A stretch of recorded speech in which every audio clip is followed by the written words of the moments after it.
Cash and the ticket is yours.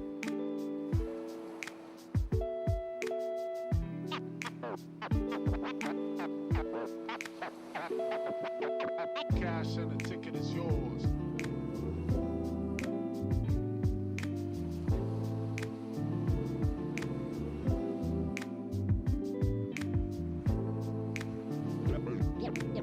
Yo.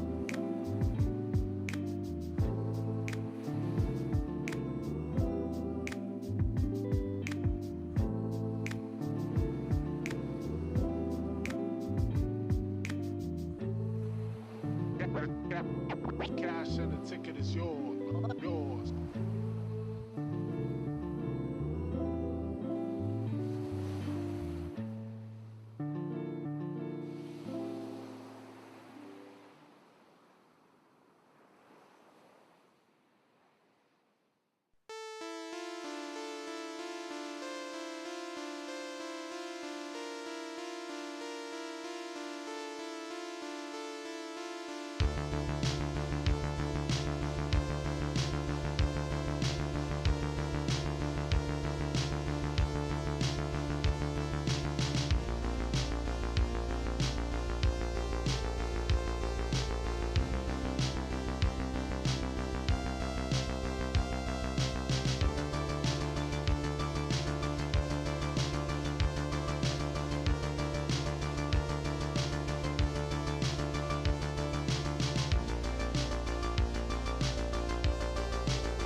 Let's have a bit of fun till I downfall.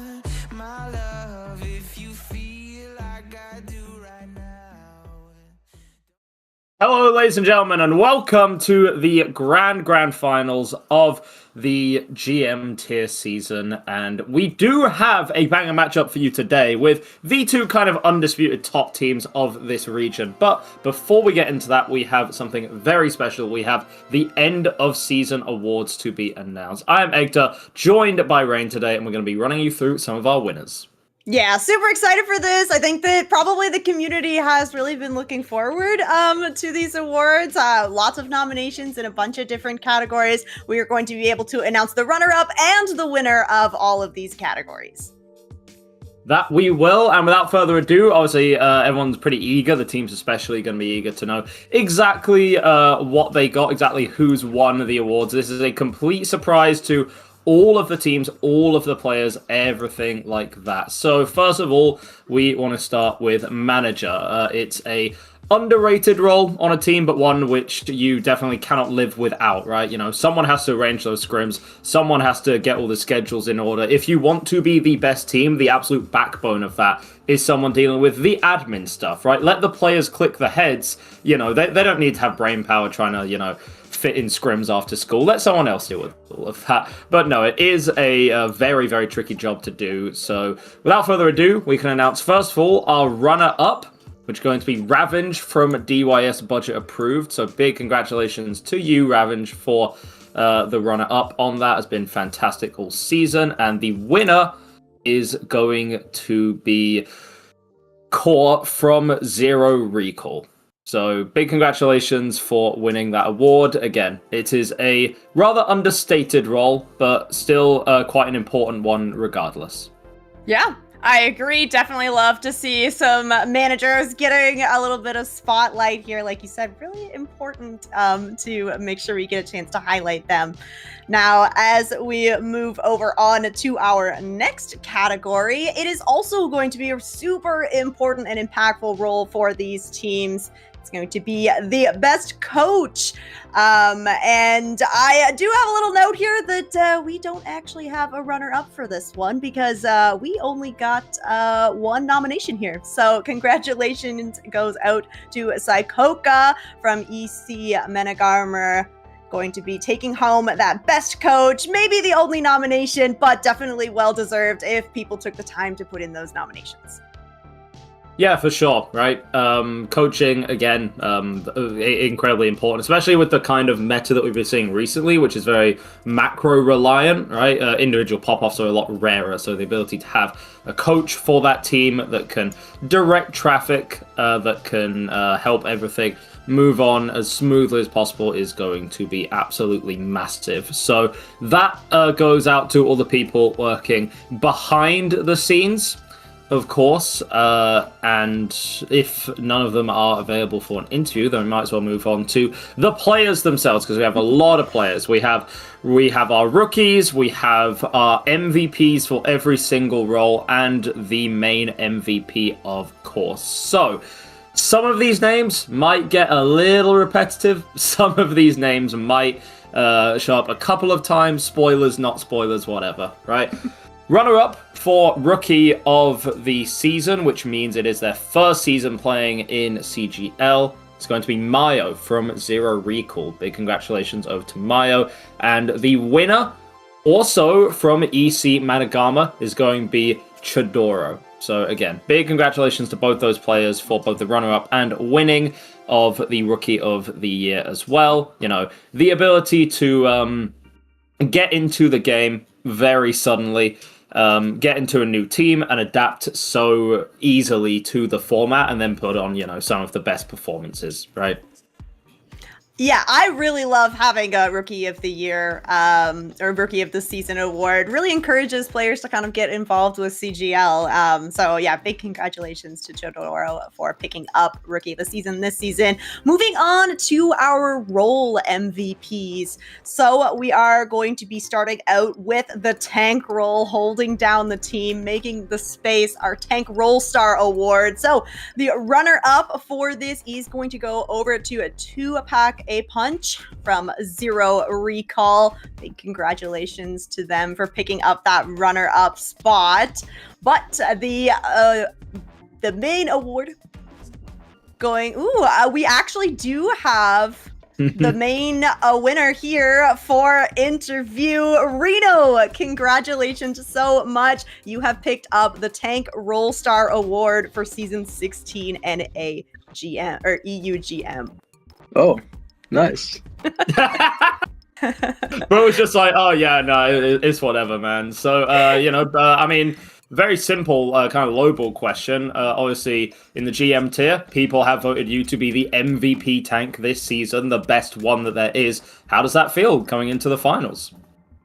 Oh, I was surprised because I didn't expect it. Really? Well, take it as an ego boost then, brother. Yeah. Yeah, definitely hope that this helps you get a little bit of confidence as you prepare to play in this grand finals. Really exciting that it is one of our teams that has the role star here for Tank. So maybe a little bit of pressure on you, but how are you going to take this and kind of move into this grand finals? We're feeling pretty confident. All right. I even played some Overwatch today, which I don't usually do.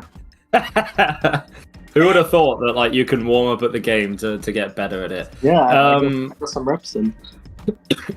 Final question that I had for you before I suppose we'll let you go celebrate with the rest of your team and continue on announcing the winners. Obviously, it is tank MVP, so just kind of a general question. What kind of drew you to the tank role in the first place, and what do you think has made you so proficient on that as opposed to something like DPS or support? I mean, for most of my time playing Overwatch, I was pretty much just a flex player. I played like everything. But as I played more with teams and stuff, well, I'm usually the one shot calling and fight plan and a lot of comms, so it just makes sense for me to play tank. And yeah, that kind of just came naturally. Yeah, natural leadership qualities, which of course lends itself very, very well to tanking. So big congratulations to you for the win. Obviously, you can let the rest of your team know, and you got a grand finals coming up, brother. So I wish you all of the best luck in that, and congratulations once more. Thank you very much. Thank you so much to Reno from DYS Budget Approved. It's so nice to be hearing from the players, right? Yeah. Absolutely. Now we're going to be moving on to, I suppose, the support role star. Of course, if what Reno was saying about being, the shot caller, the leader of the team, is important, it is equally as important to make sure that your supports are, on fire as well. Not just because of the obvious, not just because of the obvious, we can keep the rest of the team healthy, but also some of those individual pop-off moments. In a lot of compositions, the supports end up kind of being the playmakers, right? You think of a Brig Ana comp, it's centered around Ana being able to hit their cooldowns and enabling the rest of the team like that. So incredibly important as well. So first of all, congratulations to our runner-up. Again, from EC Mangamar is going to be Octo. So big congratulations to Octo. Second place, it's still a medal, no matter what anyone says. So you should be very, very happy with that win. And our winner for support of the season is going to be Lampy from DYS Budget Approved. Welcome in, Lampy. Well, we have two DYS players with their awards now. How about that? Well, it's only natural. Yeah, I guess so. I'll pose kind of the same question that I did to Reno with you, right? You're coming into a grand finals matchup. Does this give you a little ego boost, a little confidence boost coming into things? Of course, man. I want to do good. Hell yeah. And you have done good, hence you're the MVP, bro. Yeah. Love it. Yeah, definitely get a little bit of a confidence boost, especially being the second member here of DYS Budget Approved to get one of those Role Star awards here for season 16. Is this any surprise to you, or how are you feeling about kind of your team and the members on it? I think we got a good roster. I'm pretty confident in my support. So it's not like super surprised, but it's a nice thing. I think I'm one of the more aggressive supports in the league. Yeah, for sure. Now, obviously, we have kind of a little preview for you of the grand finals matchup that we're going into it. So the final question that I have for you, Lampy, is what's your prediction, right? You sweeping? Do you think it goes the distance? What exactly are we looking at here? I mean, I'm hoping it goes the distance. That's the most fun. I think it'll be a good match. I don't think it's going to be a sweep. Okay, I'm very glad to hear it. A bit of a measured response there, which in fairness I do appreciate quite a lot. So thank you so much for joining us for that one, Lampy. We'll let you go prepare with the rest of your team. But again, that's that. Hey, DYS Budget Approved a 2 for 2. Maybe they can go 3 for 3. Keep watching. But thank you so much for joining us, and best of luck with the finals. Thank you, man. All right, well, on to the last Role Star Award. It is going to be the DPS Role Star, of course. So you already get to show up all the time in the kill feed as DPS. Very flashy moments, big highlight plays. So getting a chance to kind of put all those together, get yourself the Role Star Award here for Season 16. Very exciting. Congratulations to our runner-up for the DPS Role Star Award. It is going to be Witty Weeb from DYS Budget Approved. So picking up another Role Star Award here. And the winner of our DPS Role Star Award is going to go over to Mio from Zero Recall. Hello, welcome, and congratulations. Yo, hello. Sorry. Oh, I didn't know. I didn't know I was gonna get interviewed right now. Your production jump scare happens to the best of us. Oh, wow! I won. Shit. Yeah, that you Nice. did.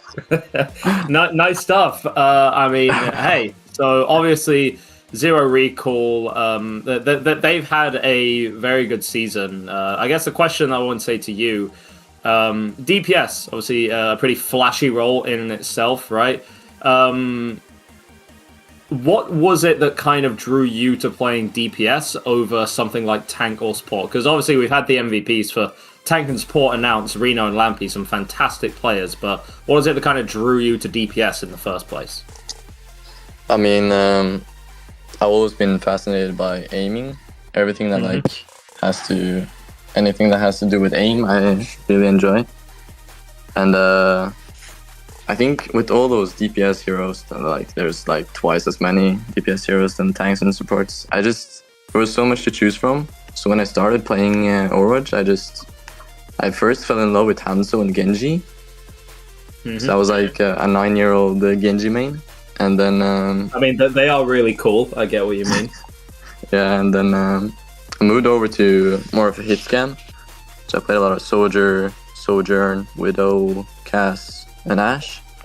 And yeah, I just fell in love with their playstyle and killing a lot of people, you know. Leads well kind of into my question here is, what do you think kind of sets you apart from the other DPS players in this division? Like you said, there's a whole lot of different kind of heroes to choose from. Everybody kind of has their niche, but where do you think you kind of fit in compared to those other DPS players? I mean, I wouldn't say I would say I had a great season. It was, of course, my first season, but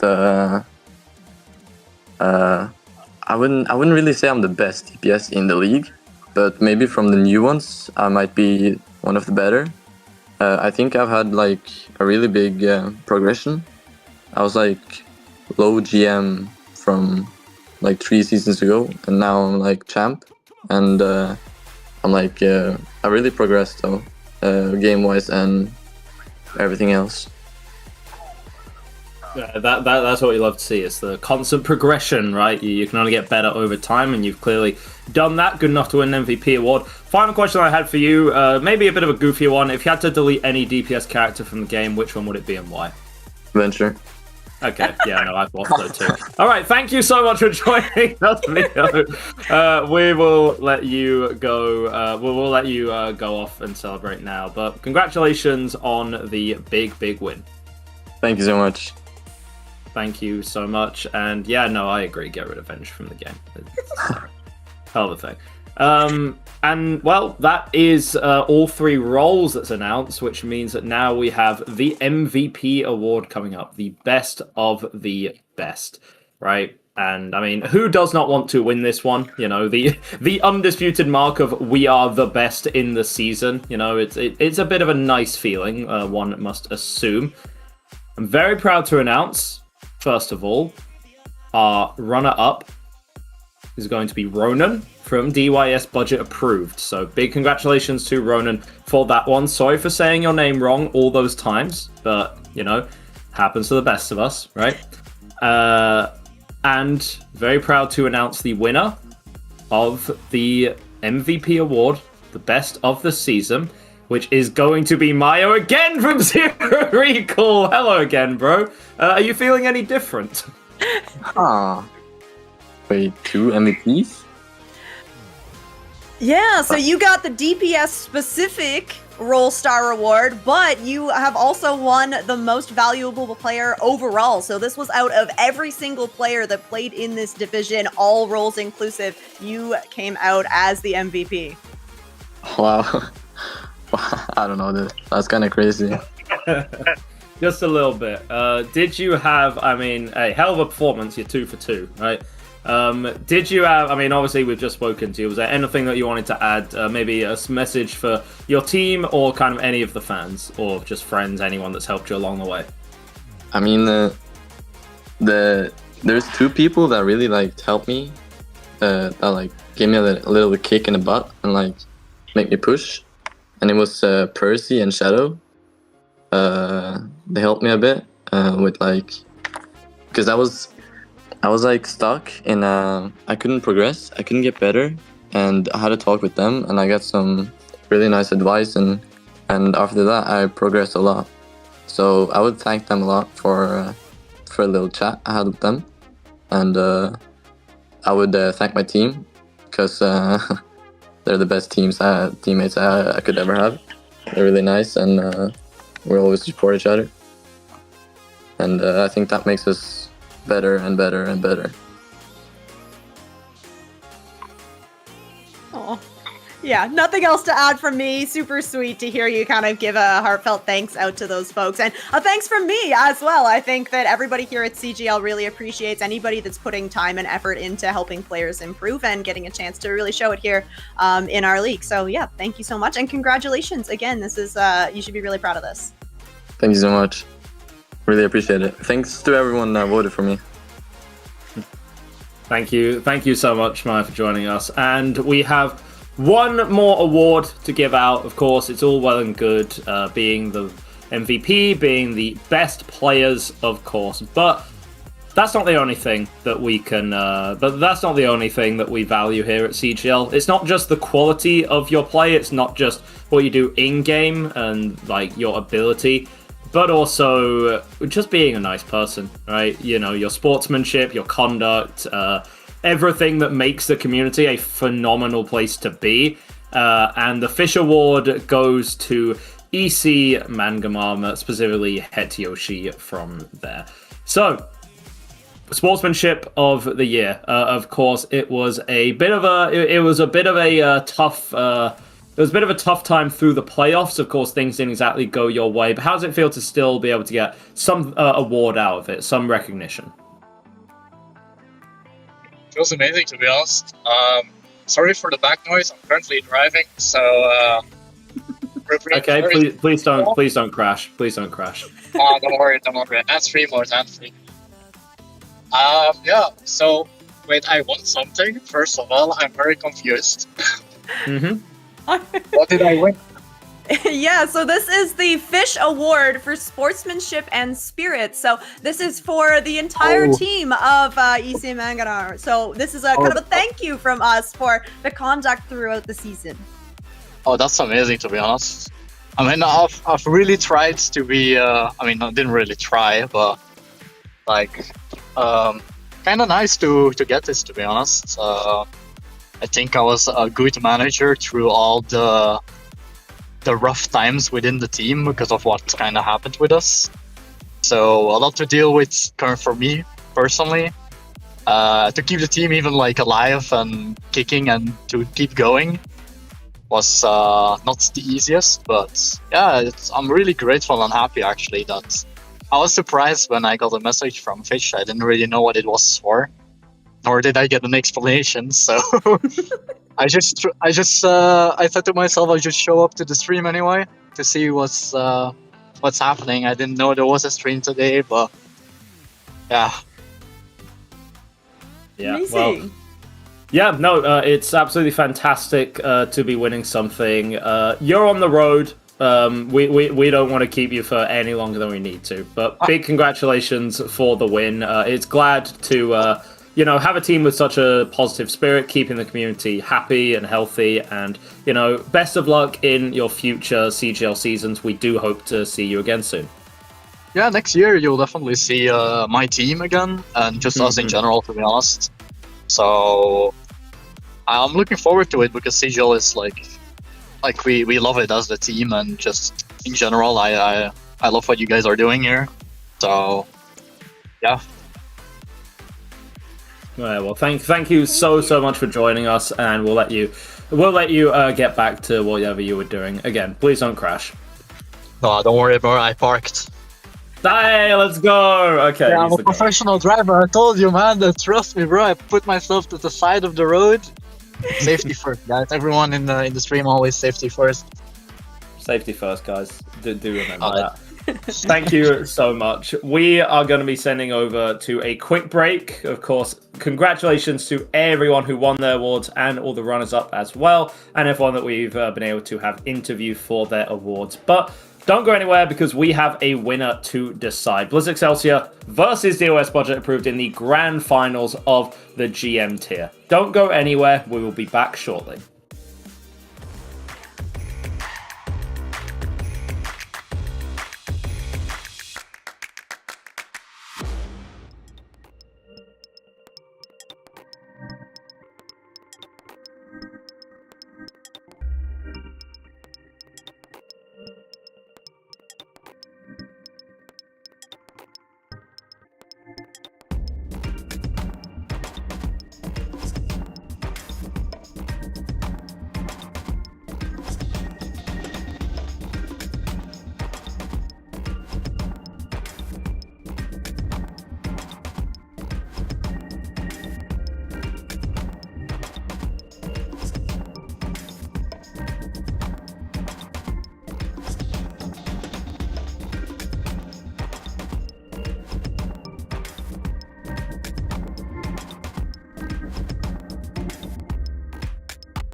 Sitting in a 4v3. Everfrog Esports trying to find what angle they can, trying to find somebody out of position. We're gonna go through on this. Oh, what a roll. We're gonna take black. DY gonna go in. It's going to be a really, really interesting one. Oh my god. All of this competition could be so damn close, so I cannot wait for us to finally decide who's going to be the champion. We are expecting some chaos, some great moments. A beast mode has killed 3! Only gonna really need that rampage, so it's gonna clear it out. Santi gonna give themselves a big old 4K. Oh. Santi's getting rid of 3, clearing out the house. That is crazy. Nunji actually kills 3 people. This team feels entirely different on this faster composition. Now Cyberport is hanging around, getting onto the high ground. Post bomb's gonna stick under Linky. They're not gonna be able to survive it at the end of the day. Boom! Manages to find a 3K! Rio shoving this Ana into a corner. Woo! One more for the road for Rio. That is all signs go. Melophobia with 3 Melophobia. Start the fight. They'll end the fight. Oh my god. Beagle Bus, they have to play aggressively into this energy. Popping off in a moment where you needed just that. Ruby in that backline. Oh, the flick. Looking for it. Oh my goodness. The 4th one as well. Do they get the A? They get the A.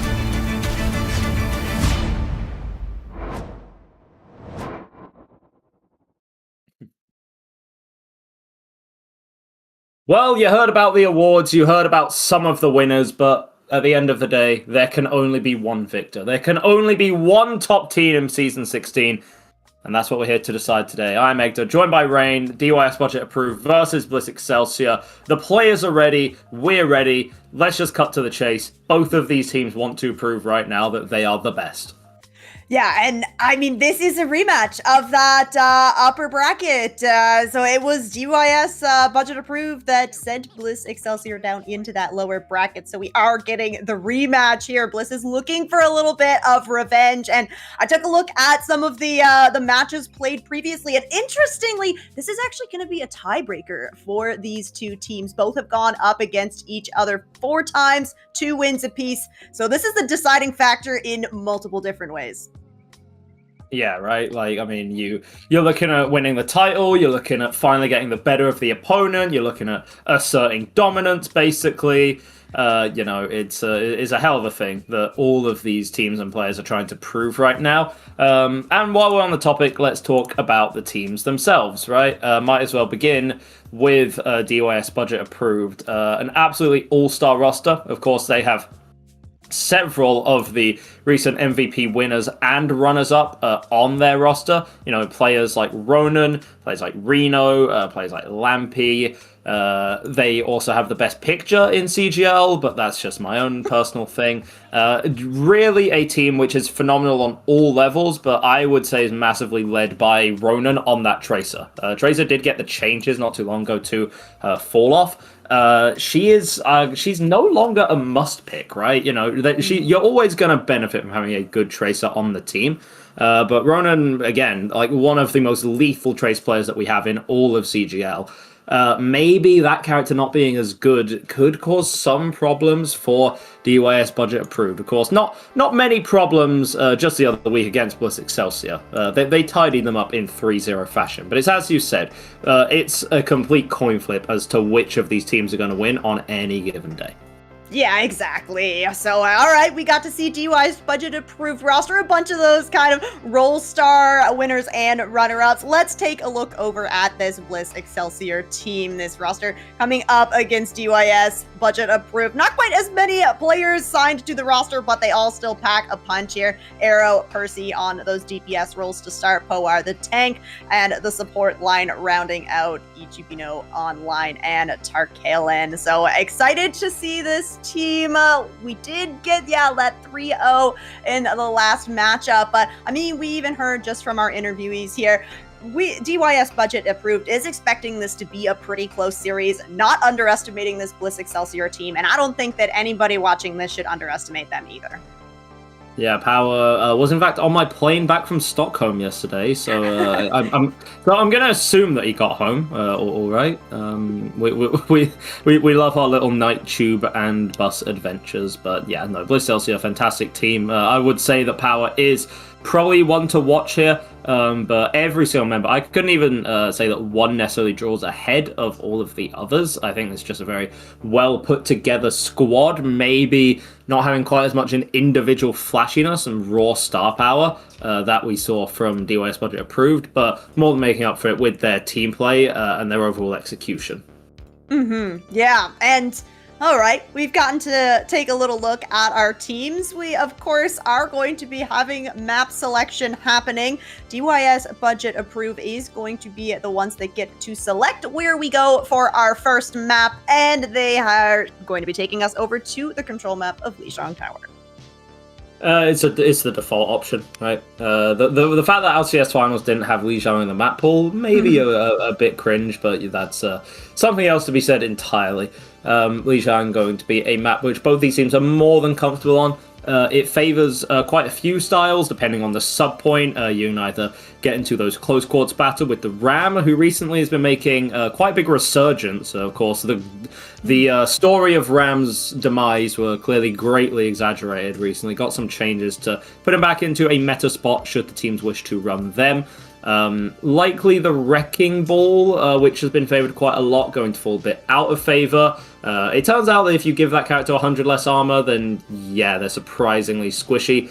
And aside from that, a big character which I want to see, because hey, anyone who watched the finals over this weekend is going to know exactly what character I'm talking about. The Sim, right? Sim has completely taken over, not just in a sense of like, because a lot of times when we have a character that's like super hard meta, it's like, oh, well, you know, they're really good. They have high numbers, they deal a lot of damage, their kit is overtuned, right? Symmetra has fundamentally changed the concept of space in the game. One of the biggest things, and has just completely changed that. One, with help from some numbers and a favored meta, but two, yeah, space doesn't really exist when you can move anyone from anywhere to anywhere in 15 seconds, you know?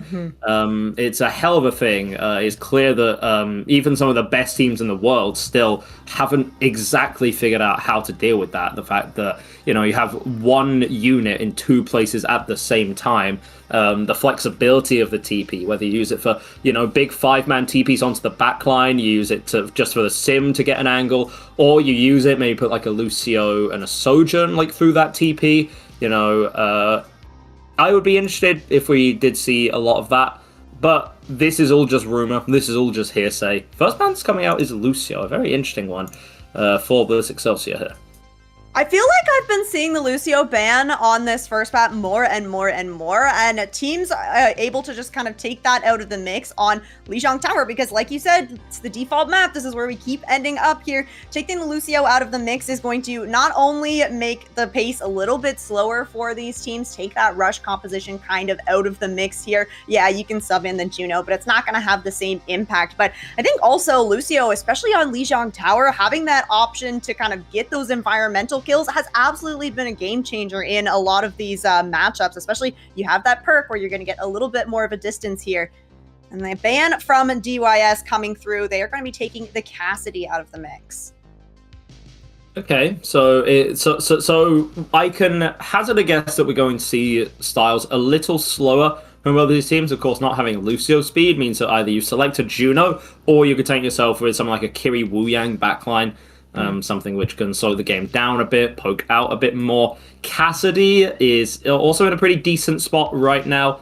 It's kind of just raw damage, right? Arguably outclassed, however, by characters like Sojourn or Ashe, but only if you get the range. So it seems like that's the hit scan style, which both these teams are comfortable with. Kaz also a pretty decent answer into something like a Venture or a Venture or a Sim as well. Any close range DPS, which relies on, you know, getting up close and personal. Well, Cass with the flashbang is your perfect hit scan option to deal with that. So wouldn't be surprised if we saw some kind of double flex comps come out. If we see maybe a Zarya pick, because Zarya, of course, still extremely popular. It's a tale as old as time. It's like peanut butter and jelly. You put your bubble onto your flex CPS. Venture is unkillable for 2 seconds, assassinates a backliner, burrows out. Reaper TPs in with a bubble, assassinates a backliner, gets out. I say that, but it's not even just about assassinations, you know what I mean? Like, you know, the bubble into DPS into do something combination is so difficult to deal with. You know, you're stuck in a spot where either you're charging the Zarya and losing the frontline duel, or ignoring the bubble and then losing the backline duel because, oh yeah, your backline's completely dead. A lot of strategic decisions that these teams are going to have to make over on Lijiang Tower, because we're ready to go. We want to crown a champion today, ladies and gentlemen. That is definitely our goal here. We're going to get started out on the control center submap of Lijiang Tower. Much more traditionally kind of favored towards a brawl, towards the rust composition. Not as much space to kind of move around vertically. So you're forced into these smaller corridors here. We can see the teams hovering a couple of different compositions here. Of course, the doors haven't opened yet, so still the opportunity to make some changes. I am seeing that Wu Yang out from both teams. The sim from Ronin here, potentially just to get that TP out, as Reno is going to be over on the Zarya here. A little surprised maybe to see the Zarya kind of come out without that form of speed, often seeing that paired with that Lucio, but of course Lucio banned out here. It is going to be the Orisa out from DYS. You also have Arrow over on this Soldier and an Iari here, so a lot of poke and pick potential for DYS. Yeah, I think the DYS backline might have trouble with Ronin on the Tracer. Signature pick, Percy sure as hell ain't going to have any trouble with that. Ronin stays in the front line. A smidge too long there, maybe not quite expecting so much damage to kind of come down through the way. Arrow's more than happy to clean up, and that is, you know, a pretty simple day at the office for budget approved. I think that was more Bliss Excelsior getting caught by surprise than anything. Yeah, I mean, and that's the thing, this is kind of a little bit of a unique composition that DYS is out here on, especially for this kind of control center map, more enclosed, but you're still using this Soldier and Tracer to kind of control all these angles. Bliss managed to find their way through the choke point here. This is a big source of damage point now gone for DYS to work with. Reno trying to walk in, both bubbles are out, a lot of energy, and you have a good amount of healing on the backline, but it's very temperamental, right? It relies on the Suzu, it relies on the resource of the Wu Yang. You kind of need to wait for those to come back up before you go in. Compared to something like the Alari, where if the pylon is up, there's going to be constant healing. Power is going to feel immortal right now, but, you know, feeling immortal and being immortal are quite different things, as Lampy and Ickbit Online have both realized the backline are dead for each team. Percy, stunning clip there. The Pulse Bomb maybe going a smidge wide, but that's fine. The Bliss Excelsior DPS able to do enough at the end of the fight to clean things up. Power with a maybe cosmetic use of the ult there. Yeah, Reno does end up kind of taking himself out on that fortified Orisa. Bliss still holding on to both these support ults to try and hold this, but DYS have been building up some ultimates of their own as we have the little swap on the names coming through here. Ronin with the Pulse Bomb, Note with the Overclock as well. DYS just need a little bit of space to work with here so that Note can kind of find an angle to pull off this Overclock. No shields or anything available for Bliss on this defense. Yeah, a lot of ultimates that's going to be available. Kitsune Rush comes out, but immediately Lampy is taken out of it. Ult going to go off, but, you know, your ability to follow up is going to be massively reduced. Dueling Tidal Blast that are out. Doesn't seem like there's been tons of value gained from either. The fight's in a bit of a scrappy spot, and the Pulse Bomb, despite going wide, Ickbit Online just swallowed a magnet this morning, was drawn in towards it. Bliss Excelsior still in control of the point, however. DYS budget approved. Right, okay. It is the first point. We have maybe 7 maps to play, and we already have a C9. Okay, okay, dude. Okay. I quit. I actually quit. You can do this alone, Rain.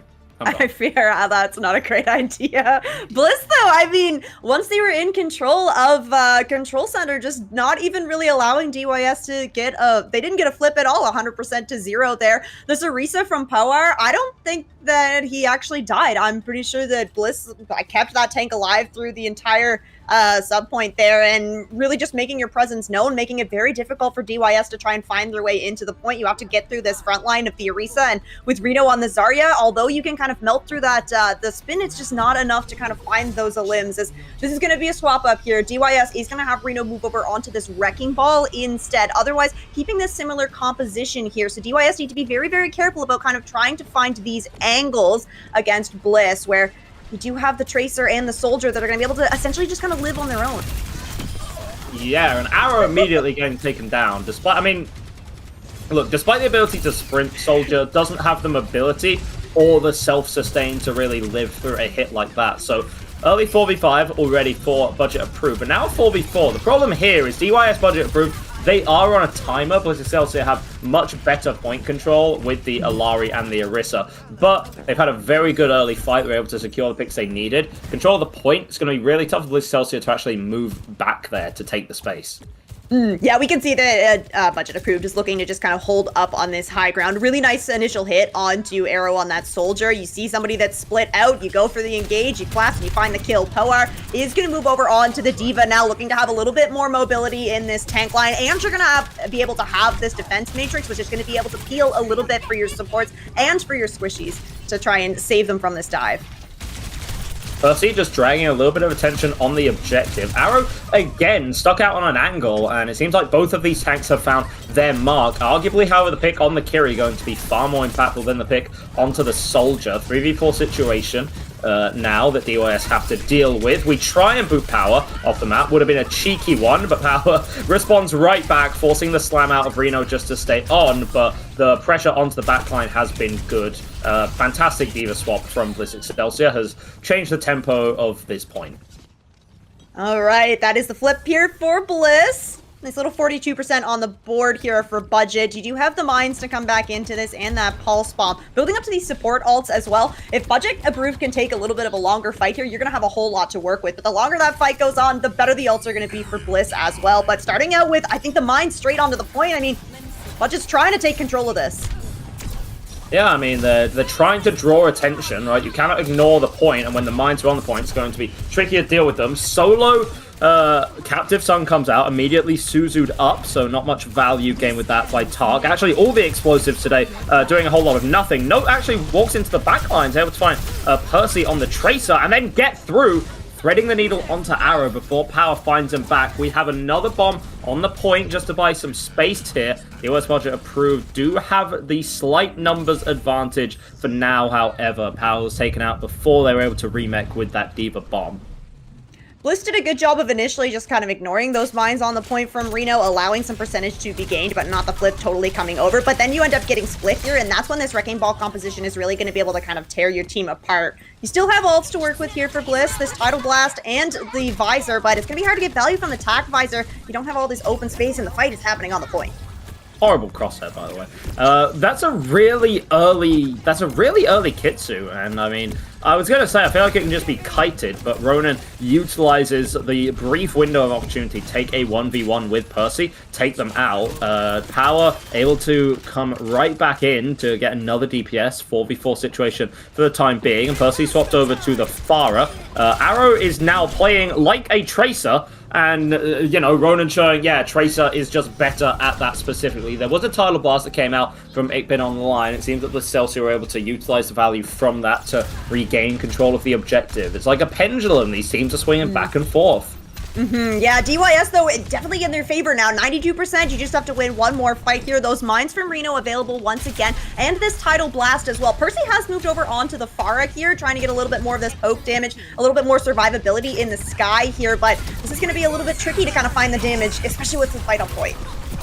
Oh, Tidal Blast was good as well. It's going to be taking out Arrow, the Pulse Bomb, a bit cosmetic, but that's perfectly fine. You have numbers have a big advantage here for DYS budget approved. Power, despite having the staying power, no pun intended, doesn't really have the damage potential to be a real threat to these players. Bomb is going to be a bit useless. So there are some late game heroics from Percy, who's actually got 3 in this fight. Hang on a minute. Now Reno's come back. Tark is here with the Captive Sun, is able to take that to, you know, kill Reno out here. And Percy single-handedly saved that point and possibly the map for Bliss Excelsior. Yeah, we are getting very, very close to that 99% here for Bliss, and the barrage going to be online here for Percy as well. DYS are going to be forced to pick a fight on this point, and you could be walking essentially just through a bunch of barrage missiles from Percy on this Pharah. Oh, no! You cannot let that happen! Even before you step up to a point, you get hit with a direct rocket from Percy, who then just rains down justice in the face of Kermi. And that's going to be a pretty dominant performance here. Budget approved, able to bounce back just a little bit. But what a way to set the tempo. It's going to be a best of 7. Turn that into a best of 6 with 1 going the way of Bliss Excelsior. Yeah, nice early lead here for Bliss. I did like the compositional swap that came out for budget approved as we moved on to market here. But, I mean, Bliss showing that they also have the flexibility here. Percy moving over onto this Pharah. Absolutely detrimental. The Tracer and the Soj, you know, Soj can build up those railguns and take a Pharah out of the sky, but when you're up against the Diva, it's just hard to kind of charge your railgun fast enough before that Pharah is able to get all that poke damage in. So, nice job from Bliss to pick up this win on Lijiang. Yeah, really fantastic play, especially with, how do I put this in the nicest way possible? Interesting comps, interesting gameplay. You know what I mean? You know, we saw Arrow was simultaneously playing like in the front line, like completely just like 4-sacking with the rest of the team, and then also becoming Tracer for like a few fights as well. More to the point where if the enemy doesn't know what you're doing and you don't know what you're doing, then that's probably a good thing, right? So it works well enough for Bliss Excelsior to take that first point. It seems like they came out with unorthodox strats, and yeah, it really threw off budget approved. DYS were running pretty ordinary comps, pretty ordinary characters for most of the time. Bringing out things like the Pharah, like the Orisa for Bliss Excelsior was a lot stranger, but you know, fantastic enough players to make it work anyway. Yeah, absolutely. And Bliss Excelsior are the ones that ended up banning out that Lucio. I almost feel like having that kind of speed might have worked a little bit better for the way that they were running with that soldier. I mean, yeah, it works out in the end, but if you're going to be playing kind of off on a flank like that, you know, having a secondary person to help you out a little bit might be able to survive a little bit longer. I do have to wonder if that Lucio ban really impacted DYS budget approved, right? You come into Lijiang Tower, you're probably practicing essentially the same compositions as you go through your scrims. I'm sure everybody has been playing Lijiang Tower in all of their scrims. So sometimes these like one hero that can kind of make or break a composition, especially if you're looking to try and play rush there, could be really detrimental. But Bliss Excelsior is not going to be able to ban out the Lucio for the rest of the series here. So maybe a chance for DYS to get back onto a composition that maybe they're more comfortable on. Yeah, I mean, but already this does kind of set the own and tempo for the series. You know, momentum is a big thing in sets like this, and it can be very hard to gain that back once you've lost it. Bliss Excelsior, sorry, I should say, DYS budget approved, kind of came into this with all of the momentum on their side. You know, they 3-0'd Bliss Excelsior, forced to play another game in the losers round. DYS budget approved, they've been able to sit down, chill, have some mimosas on the beach, while, you know, Bliss Excelsior are fighting for their life to stay in the bracket. But now, and even with their first map pick, and their first ban, you know, two very big advantages to get. You get to decide exactly how you want to play the game. You get to decide a little bit like what comp you want to play, or at least, you know, what comp you don't want the enemy to play. But you still lose 2-0. It's really strange. So, you know, try and get the momentum back on your side as soon as possible for budget approved, because we want to have a banger game today. Yes, we were really hoping for it. Yeah, that 3-0, this is a good start. Bliss Excel definitely have to be feeling some confidence from this. They came off of a 3-1 victory on that lower round too, so, you know, they built a little bit of confidence there taking out Zero Recall, but now they are going to be facing map pick here. DYS budget approved, going to get another opportunity here, and you mentioned that we need to kind of try and build some momentum here, so DYS have everything to work with as they do select what we're going to go to. Won't be able to take us to a control map, but they are going to take us over to a push map, heading to New Queen Street for map number 2. New Queen Street's an interesting one because I don't think it's that fundamentally different from Lijiang. What I will say is this is a fantastic map for Wrecking Ball. So DYS budget approved. They're likely going to ban out the D.Va here. If I were a gambling man, which I am, which is why, you know, I've lost my house and I'm casting from a stranger's shed. Like, I think that they'll get rid of the D.Va. It was causing the ball a lot of problems. It's generally a pretty good stopgap answer. You yourself are not going to get jumped on by the ball. You can peel for the backline very well, and you can take advantage of one of Ball's bigger weaknesses, which is, you know, he has basically no peel potential for his own backline. D.Va, the Overwatch multi-tool, as we know, can hold space, can take angles, can go for backline hits, can briefly trade the front line with Matrix. So getting rid of that, going to be kind of the plan there. That, of course, with our rules means that there will be no opportunity to ban the ball. There'll be no opportunity to ban the ball. So at that point, it's like, well, I don't know, maybe we ban a tracer to stop maybe the ball tracer follow-up. Maybe we play the Cass to be able to flash him. You're forced into like a kind of terrible spot anyway. Yeah, I love the D.Va ban shout, and yeah, simultaneously kind of protecting the Wrecking Ball with that as well would be really big here. There's kind of this layer of strategy where it's like, okay, do you want to use this really impactful ban right now where this is that best of 7 that there's still, even if you lose this next one, there's still going to be another opportunity for you to come back. You did mention already, Ektar, though, you really want to be able to get this momentum here, so then you have the question of maybe you're going to go for the big ban here, but okay, going to be taking the Soldier 76 out of the equation here. I guess DYS, we're feeling a little bit threatened by that. Were they though? I do. You know what I mean. I mean, you could use this. This could also kind of be a protect ban, maybe. I can only assume. I mean, like, look, it is pretty clear that Arrow is a soldier enjoyer. We'll put it like that. And by enjoyer, I mean one trick, right? Put it like this. I think Soldier is not a good character at all. I think that other characters do a lot better than him. And now, hang on a minute. Bliss are banning the ball. Okay, Bliss are banning the ball themselves here. The thing that brought them success on the last map, and we're going over to a very good ball map here. So maybe they were just doing it for love of the game. Who knows at this point? You know, I made my predictions, and I called my shot, and I missed completely. So it's going to be the Soldier and the ball gone. Lucio Kiri still very much available, so likely going to be an exchange of ground tanks that we'll probably see. What we saw most recently is that there's kind of a cycle of 3 tanks, which are the most popular ones. That is, from ascending to descending order, it would be Zarya, Ram, and D.Va. But you can play about with all of those, and they all got like a relatively even amount of playtime over the weekend as well.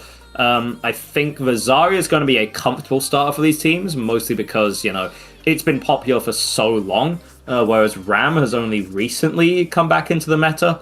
And, you know, D.Va struggles maybe against Zarya on a map like New Queen Street. There is some verticality, but it's not the kind of verticality that you can use to, like, get onto a backliner or ignore the Zarya forever. Especially, I feel like with Zarya's minor perk for the rocket jump, like, she does have the capacity to just access any kind of high ground at any point in time. Looking at this, maybe I'm just stupid and should quit, because this is not Zarya and this is not D.Va. Please explain as to what is happening and why Europe is a fake region. There's no way that Power comes out here on the Reinhardt, right? There's just no way. Over the D.Va. I like this a little bit better. Arrow is on this Bastion, though. Arrow has walked out of spawn on this Bastion. There's no Soldier to play, I guess. Next best thing gonna be this Bastion, strictly in recon mode, as it is going to be a fight over the Iari, still the backline here for Bliss here. So it's a very greedy backline coming out in this Iari Wuyang, so you need to be able to kind of find these opening kills. But with Reno, and then you have this Lucio Kiriko backline, I mean, budget approved or looking very stable.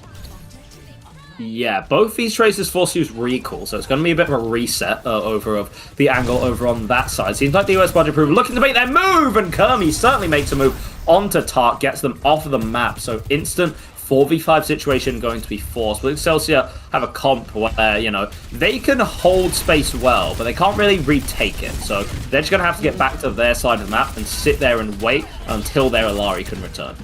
Yeah, and you really need to get some angles here if you're Bliss, because taking on this kind of front to back with the D.Va, you're not going to be able to take Reno out on this Orisa very easily. So I like this. Percy trying to find an opening here. You need to be able to kind of combo that with your Bastion as well, though. Yeah, Arrow's already been doing so much damage, you know, already has an ult, and I mean, might as well, like, he's basically just playing to shred through the front line. Right, and Power, in the meantime, is controlling the angles exactly as you should, taking out Ronan. Percy taking really aggressive angle, but is actually taking up the attention of so many players at the same time. So Bliss Excelsior able to bounce back with that fight pretty handedly. Yeah, we do have ults coming online here for Bliss to just try and extend this lead. That Tidal Blast and the Bomb going to be online. We do have a request, pause coming through here. That's from the side of DYS budget approved here. A little bit of progress being made on this bot. I do think that it's looking like Bliss are going to be able to at least pick up the lead here. DYS kind of far away to even really get a contest at that kind of gym window even. Yeah, so I like how I was talking so much about the D.Va and the Zarya and the intricacies of that matchup, and we're just not seeing that in the slightest. Thanks, mate. But no, right now, of course, it's still anyone's game, which is kind of what we hoped it would be, you know, something which will bring us the distance. Arrow continues to just defy my expectations, because despite picking, like, the wrong character, it's like, you know, like when, like, you're, like, doing a math test in school, and you use, like, the wrong equation and, like, the wrong working out, but, like, somehow you get the correct answer anyway. And I don't even say that as a hater. That is, like, a testament to Arrow, and clearly and clearly his ability to adapt. So fair enough, right? Even despite getting heavily target banned with the Soldier, making it work on the Bastion as well. I don't think that the counterplay to Bastion is difficult. I do think that this map is deceptively good for Bastion. Hear me out, because I sound like a crazy person. It is a bit linear. It's not like you can't play flankers, not like there aren't flank angles, of course, that you can get through. But, you know, at the end of the day, there is always going to have to be an enemy tank sitting right in front of you to deal with that car and to deal with that bot continually pushing forward. Bastion happens to be the best character in the game, basically, at dealing with one tank that sits in front of you. Provided that you can get them to live and you're not too greedy with your turret form, you know, trying to use it as quickly as humanly possible, then, you know, you're actually going to do reasonably well. Of course, on the other side, it's the exact opposite, right? But then, again, we have all the intricacies, because in a perfect world, it's kind of the Tracer's job. So Ronan, in this case, to pressure out the Bastion to the point where you force the turret form, and then you can disengage, go back in, because Bastion is a complete sitting duck when in recon mode, right? But what we've also seen is Percy's been doing a fantastic job in the Tracer duel, both by marking Ronan and taking a lot of pressure off of the rest of Bliss Excelsior. So, you know, it's both of the DPS kind of working in this perfect unison together to make something work when it realistically shouldn't. Yeah, and I mean, so far looking pretty good for them. A nice little breakdown of kind of what we've seen so far, just a little amount of time that we got to have on New Queen Street. That pause coming through. Yeah, DYS budget cuts. Sorry, DYS. The note, unfortunately, out of the game due to latency issues. So we are trying to get Note back into this so that we can send you guys back into the game and see this map to play out here. Little update on where we were at with those ultimates, because we were just coming into this kind of second really prolonged fight here, and Bliss having that bomb, having the tidal blast, also having the Bastion ult ready to go, and the Captive Sun coming online too. But DYS, although they're a little bit further away from the payload or the bot right now, you are coming back into this with that Terra Surge. You're going to have the Kitsune Rush and the Beat. I think that the difference in these support ultimates is going to be really stark, because that Beat, that Kitsune Rush, very much fight-winning ultimates, whereas the Tidal Blast and the Captive Sun, sometimes it's a little bit more kind of hard to find the value with those ultimates. Yeah, and unfortunately, speaking of ultimates, Note, of course, almost had charged up to an overclock. Yeah. That's going to be lost. DYS budget approved. It seems like they get the stick onto Arrow, but again, it's all about patience. Arrow, with the great reaction, pop into turret form and immediately just turn the tables onto Ronan as well. Pulse Bomb, not the highest value ult in the game, but, you know, might as well let it make impact when you can, right? Yeah, that's exactly it. Nice little late kill onto Kermie, and all these stagger kills, just assuming that Bliss are going to be able to push this bot forward. Yes, you have Ikman online holding down this bot, pushing forward, picking up the checkpoint, getting this forward spawn as well. Now, DYS budget approved, going to have Reno swap over onto this Zarya. Here's this Zarya and D.Va that you were expecting here, Eggdad. Both these teams going to conform to the meta just very, very slightly. Still have both these support ults for DYS to push back into this, but now Bliss, I mean, you've got a whole slate of ultimates here, and you're going to be able to essentially just clean up this Kitsune Rush with just the bomb.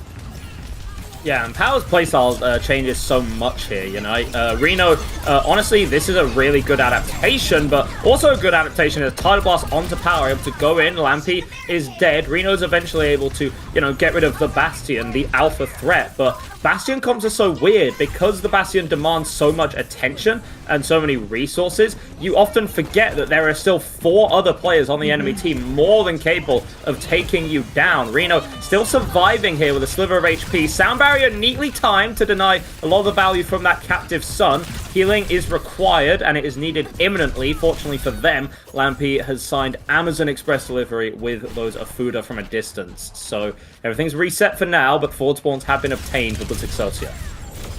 Okay, little parting gift there for Arrow, as Ronan is going to end up following, but taking that Bastion down with him. And DYS walking this bot back towards the center. The forward spawn still in effect here for Bliss Excel. Nice little swap over onto the Ramatra as well. Playing musical chairs here, just trying to find these counter swaps.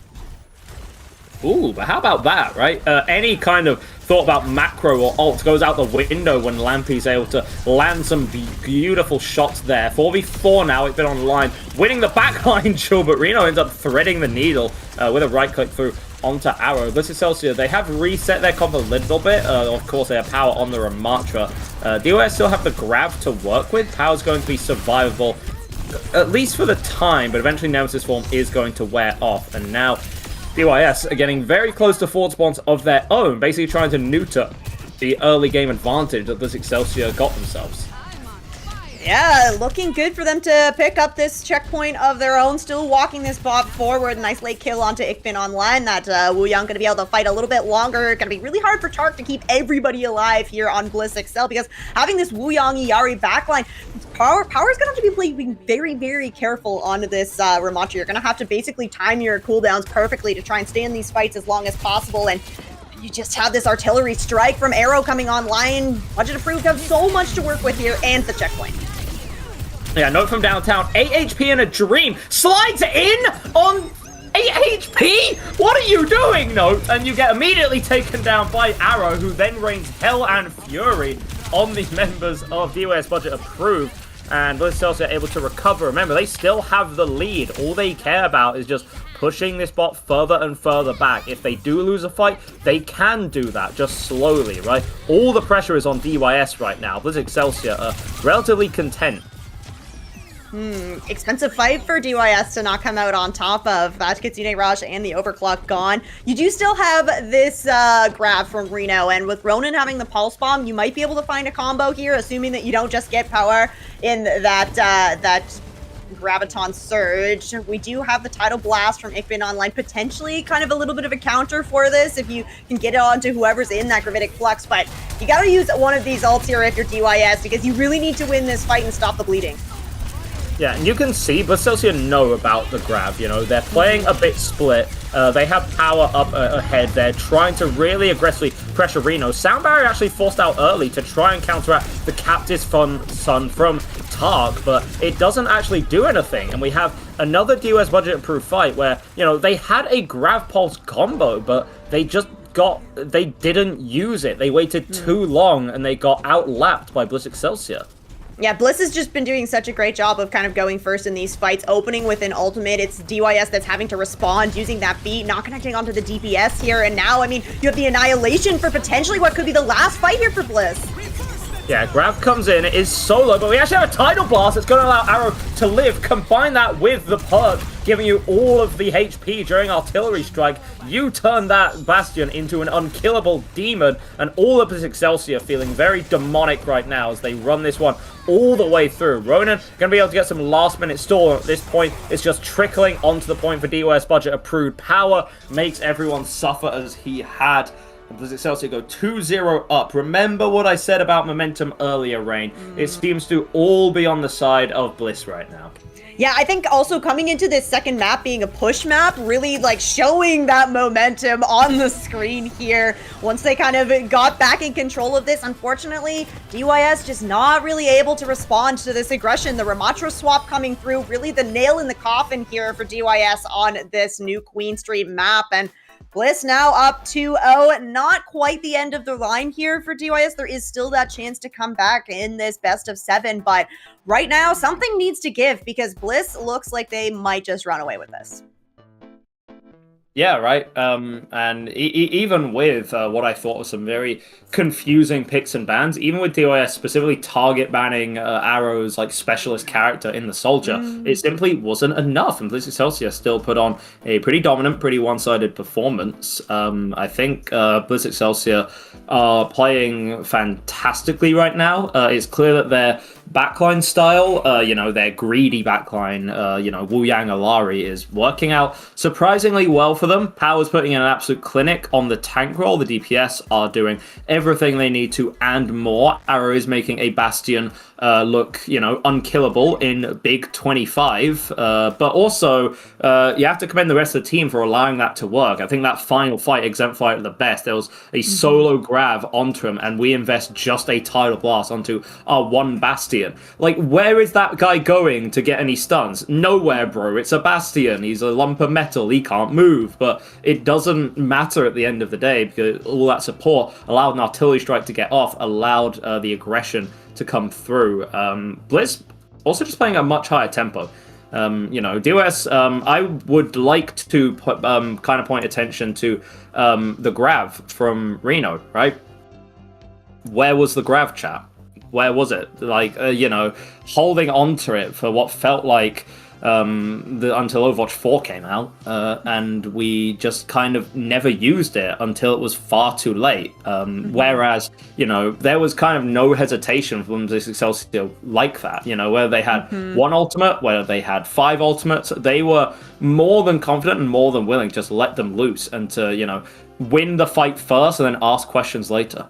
Yeah, I in the words of Emong, don't wait for the perfect grab, right? You get that solo grab, that's great, but you got to do it a little bit faster here, because we've seen just how many resources Bliss Excelsior is going to pump into Arrow. This Bastion, yeah, pretty much unkillable that entire map. I like to see this really greedy backline from Bliss working as well. Not too often we get to see this Wu Yang Iari, and this is, I have to also say that this is showing up on maps where you aren't traditionally seeing this kind of ERA being played, right? We're not on Circuit Royale, we're not on Havana, we're not any of these long-range maps where you tend to more see these backlines. These are maps where you could be playing a rush composition that could basically just run this hero down, but Bliss controlling enough space that you feel very safe, very comfortable on that hero to just sit back, do the damage, get some big captive suns.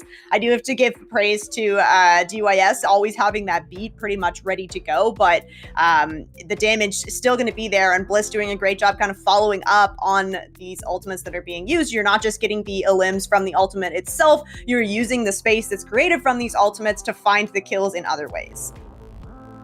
Very well said.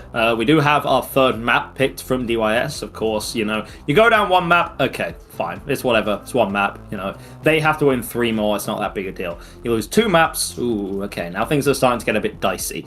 What you can absolutely not let happen here for DYS is to lose the third map, because, look, I'm sorry, if you go down 3-0 at the start of a, you know, best of 7, we have seen reverse sweeps before, but, like, you know, I've also seen cows flying through the sky. You know, it's not something that happens very often, right? So map 3, going to be Circuit from DYS. Of course, very different map, very different stylistically from anything we've seen. Very stylistically different from basically anything in the game. You know, Havana is the only real comparison of a map like that, which is built around just the sightline. That's what Circuit is. It's one sightline, and it is a big one. Having an ace hit scan player on your team, then, you know, that's going to be absolutely phenomenal for you. You know, if assuming that Percy is the flex DPS and Arrow is the hit scan DPS, I think that even if the soldier is available, might struggle a bit for Arrow here. Just as a quick reminder, DYS budget approved have been very specifically targeting the hit scans by the look of it, banning out a Cassidy and a soldier. Bliss Excelsior have gone slightly more unorthodox, banning a Lucio map 1 and a Bull map 2, remember. No team can ban the same character twice in a series. Twice in a series. But any team can ban out something that another team has banned, if that makes sense. So, you know, we've seen Bliss Excelsior ban the Lucio. If Budget Approved wish to ban Lucio, they can, just in the future. I've also just received news in the background from my mysterious source that I will not name, that Ikbin Online is playing sitting on the floor with a VR headset on, which is one way to get immersed in the game, for sure. But, you know, whatever works. DOS budget approved. Immediately pick Circuit and immediately ban Widow. I feel, hear me out, I want to know your thoughts on it. I feel that's a bit strange because it's like you go to Circuit but you immediately opt out of the Widow duel on circuit, which is like kind of why you go there, right? If you don't want the Widow duel, go somewhere else. Yeah, I do, like, if you wanted to play a poke composition, maybe that's what they're trying to go for, and you don't have that Widow player, I can see the Widow being banned out here. Not a fan of 3 hit scan bans in a row from DYS, especially where I suspect that Bliss are still going to show us, like, some Soldier or some Bastion, as we are going to have the Sigma ban coming out from Bliss, though. So if DYS were looking to play that traditional poke composition with that Sigma, you were going to have to rotate to a different tank here. And I think that this Sigma ban is just going to be a little bit more impactful on kind of the variety of compositions that we play on circuit compared to having that Widow ban. Yeah, Sigma being gotten rid of as well. So the tradition of circuit, especially on the release of Overwatch 2, was like, you know, it is a Widow Sigma map 24/7, and you cannot play anything that is not those characters, right? And for a while that was true. Then Ram existed, and Ram changed everything. And then Sim existed, and Sim changed everything. Now you realize that you can actually make that one angle work for yourself. Not only does it lend itself to range, but if for whatever reason you can close that range, the big equalizer against Brawl composition is going to be flanks. It's going to be the backline, right? Because while everyone tries to move forward, you can get surrounded and pincered from all sides pretty easily, right? However, if you bring out something cheeky like a Ramatra or an Orisa, you can just continually take those close range fights, especially if the opposing team aren't going to really do anything to stop you. Bliss Excelsior, again, going to go with their double flex backline. If it ain't broke, don't fix it. Interested a lot in the Pharah here. I would not call Circuit a Pharah map by any means, but on this first point, if you want to play around at least this roof for the first half of first point, that's going to be just fine for you. I think if you get to the second half, you are a bit screwed. So, Bliss Excelsior, just don't let the cart go around the second corner, Forehead. We see the Pharah tends to be on the attack here, where you can just go back into the spawn and then swap out, but having it on the defense, you're locking yourself into this first fight, as DYS are coming out with this Ashe, with this Hanzo. Kermie is going to be over on the Mercy as well, so looking to just damage this, damage boost this Ashe. I mean, that can be really deadly on these long-range maps. Hey, you know, everyone needs their Mercy duo, right? Clearly Ravage has found theirs, and Percy immediately has to play very careful. Big fan of the budget-approved DPS lineup. I think Ashe is in a very good spot right now. Quite an underrated hit scan, actually, especially with that pocket. And it's not like, you know, DYS can do anything about that. So actually just trying to force the frontline trades, and they seem to be going in the favor of DYS. Tark, oddly enough, caught forward of the rest of the team. And Alari dying to a Ram in the early fight, in the pre-fight, is a very rare sight indeed. Yeah, usually you have a little bit more space between yourself and the tank if you're on that support hero. And now, looking at like that kind of the front line here of this Ashe Hanzo versus this Soldier Pharah, I think that Reno's going to have a much easier time kind of staying alive through the poke damage. Strong from Excel, but the shield break potential from the side of DYS is going to mean that Power's going to have a lot of cooldowns forced out really early. Yeah, right. Like, ultimately, DYS budget approved don't have to do anything fancy. They can work out for them quite well. 4v4 situation now. We've seen the dragons come out from Ronan again, zoning ult, not going to really get much there. Ravage again, just try and take as much space as possible. Window out as well. Oh, Power is so far ahead, pushed in quite aggressively, but is fortunately able to back out with some support for the rest of the team.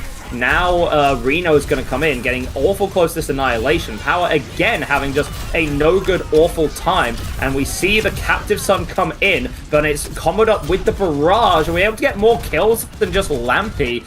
You know, Power's been taken down for Bliss Excelsior, so provided that the rest of the team can't follow up, you'll have some problems. But fortunately, they sure as hell can follow up.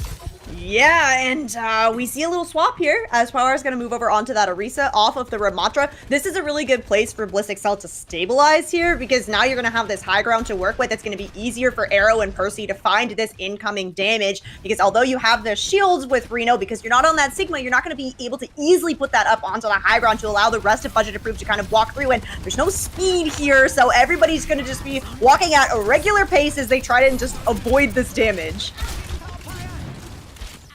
they are. Arrow does have the tack visor here. Not sure exactly how much value it's going to get when everyone just kind of, sits in front of you anyway. But never mind, apparently. It's going to work pretty damn well. And you utilize the Tidal Blast as well.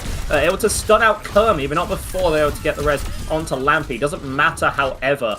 We see a recovery from Bliss Excelsior here. They utilize 2 ultimates to do it, however. So DYS budget approved. Go back to the drawing board. Yeah, you have the Annihilation here from Reno, and you're going to have those dragons again from Ronin. Wouldn't be surprised if we see these dragons actually kind of to open up the fight, try and force Bliss Excelsior a little bit away from this high ground so you have some space to walk in. This Annihilation from Reno, you're going to have to cover so much space before you pop it because everybody from Bliss Excelsior is going to be playing a little bit further back. You're really just going to have that reset that's kind of holding down the front line here. So trying to find value with this Annihilation, you need some space, and I think the dragons can give that. Oh, yeah, Dragon's causing a really nice split there. Power has to go ahead of it. The rest of the team has to stay back, and the window as well. Orisa is tanky, but having to deal with the full force of 2 ultimates, some Cosmic Dragons, and an Amp Matrix. It's certainly not a good look for her. Not able to live through that one, and that is going to be the second point. Capped up here by DYS, budget approved, moving into third point, just under 4 minutes in the bank. You still have this Annihilation, and Ravage has the Bob ready to go as well. The Bob going to be able to really force positioning from Bliss Excelsior, especially here on this third point where there's so many corners. Bob is going to have so many sight lines wherever you throw him down. Oh, yeah, but Bob is going to have to wait for just a minute here. We've seen the trades come out. Arrow actually able to take advantage of the Resurrect. Percy solo barraging Reno. Very scrappy fight, but I think that there's a slight number advantage in favor of DYS budget. Oh, hey, Sidewinder value? That's the Ash perk with a little bit further knockback distance. Well, how about that? Who knew that we were going to see it here on Circuit Royale, the environmental kill coming through from that perk. From an Ash. From an Ash, right? You love to see it. A little bit of progress being made here for DYS budget approved. We do have the Terror Surge, but Power, does not have the HP to commit it. Yeah, not entirely sure what Power's plan was there. Went very aggressively ahead of the rest of the team. Fortunately, Arrow able to counter things out. Mercy down. No Resurrect going to be in play. Power's going to be coming back from the fight anytime soon. So even a trade onto Percy shouldn't matter too much. Bob thrown in here. Likely going to be taken out quickly. But actually, never mind, because DYS budget approved DPS line are doing fantastically. And again, Power, I think, gets way too eager for these Terror Surges, right? We've seen twice now that Power has made some kind of pretty, how do I put this nicely? Questionable positioning errors because you think, well, I'm invincible. No, you just ain't. Especially not into, a DPS lineup of a pocketed Hanzo Pharah. A pocketed Hanzo Ash. Those guys can shred your HP like Swiss cheese. Yeah, and where you're playing this Soldier and the Pharah, Power just doesn't really have the support in the front line to go for those kind of aggressive pushes. Like, okay, maybe if you had like a Reaper or a Mei or a Venture or a Symmetra, then you could have a little bit more presence, a little bit more kind of staying power. But yeah, not going to be the case here. See what DYS budget approved are coming out here on the defense, looking like it is going to be that same composition as they ran on the attack. This Pocketed Mercy damage boost has been paying off for DYS. Definitely don't get to see the Mercy a whole lot here in competitive play, especially not in the GM tier. But, I mean, it looks like Bliss Excel might be thinking about taking a page out of Kermie's book here. Ickman Online is hovering that Mercy. Hey, I mean, look, we saw a Mercy ban come out at the finals this weekend in Stockholm, and an unironic one as well from, I believe it was Twisted Minds against Crazy Raccoons. Unfortunately, the Raccoons have made several positive lifestyle adjustments and are now rather normal. So instead, it's on a team like Budget Approved to provide us some of the weirdness. So Kermie is going to stick on the Mercy, but was able to allow Ravage to do a lot of work on the Ash and, just rain down hell and fury upon the members of Bliss Excelsior. Power has adapted over to the D.Va, which is fine provided that you can also keep your backline up, because D.Va is just going to have to eat a lot of crap to, close some of this distance. Yeah, you have a really big head hitbox. Okay, good look here. You need to deny this res though, because Kermie on this Mercy definitely looking for it. An attempt was made, but I think there was an even better attempt from Budget Approved to peel for it as well. Arrow takes out Ravenge, however, so, you know, DYS is still looking... Bliss Excelsior still able to push ever forward and carry on in this fight. In the meantime, I think there's a chance DYS Budget Approved can try for a touch when this point reaches the end of first. Now we can see Reno is kind of positioning for it. The Ramattra trying to play around whatever corner he can find to try and make this happen, and actually does manage to force Bliss back. A little bit of stabilization here for DYS. You really want to build up to these support ultimates. You have the Valve coming online very soon and this window. Yeah, Ronan immediately gets to equalize the playing field with a headshot. No! Okay, then. Mind controlling. Hey, an arrow through arrow? I'm here for it. I'm here for it. I'm so sorry. I'm quitting immediately. Head in your hands right now. Yeah, it's okay. This is great though. Ronan honestly did kind of save this first point, and is continuing to do so. Another arrow through arrow. This is big. This is big for Budget Approved because you've got all your ultimates to work with now. What they need to do that they haven't done in the last couple of maps is use these ultimates first. Get the opening. Yeah, Percy continuing to go ahead really aggressively of the rest of the team. It's a bit of an unnecessary stagger. Ronan putting on a bit of a clinic on the Hanzo on this defense.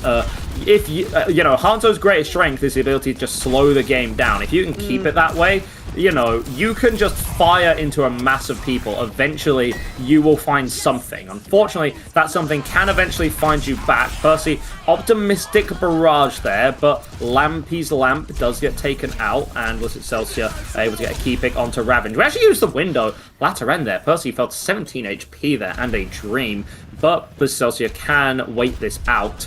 DYS Budget Approved still have their tank, so I also think there's an opportunity for them to hold on to this point, especially because Power was out of the mech for a decent chunk of that fight. Had to use it now just to kind of get back into proceedings. Arrow is back with a tack visor. Bob on the point and a tidal blast in onto the Diva, utilizing it very aggressively. Bob got sent off the map, and Ravenge was taken out by Igbin Online's Tidal Blast. Basically, it is a horrible, no good day to be an Ashe player on Circuit Royale. That's really heartbreaking. The Bob could have made a really big difference here for DYS on their defense. No, Bob, stop running off the map. Straight off the map, poor Bob. That's first point capped here. A little bit of a slowdown.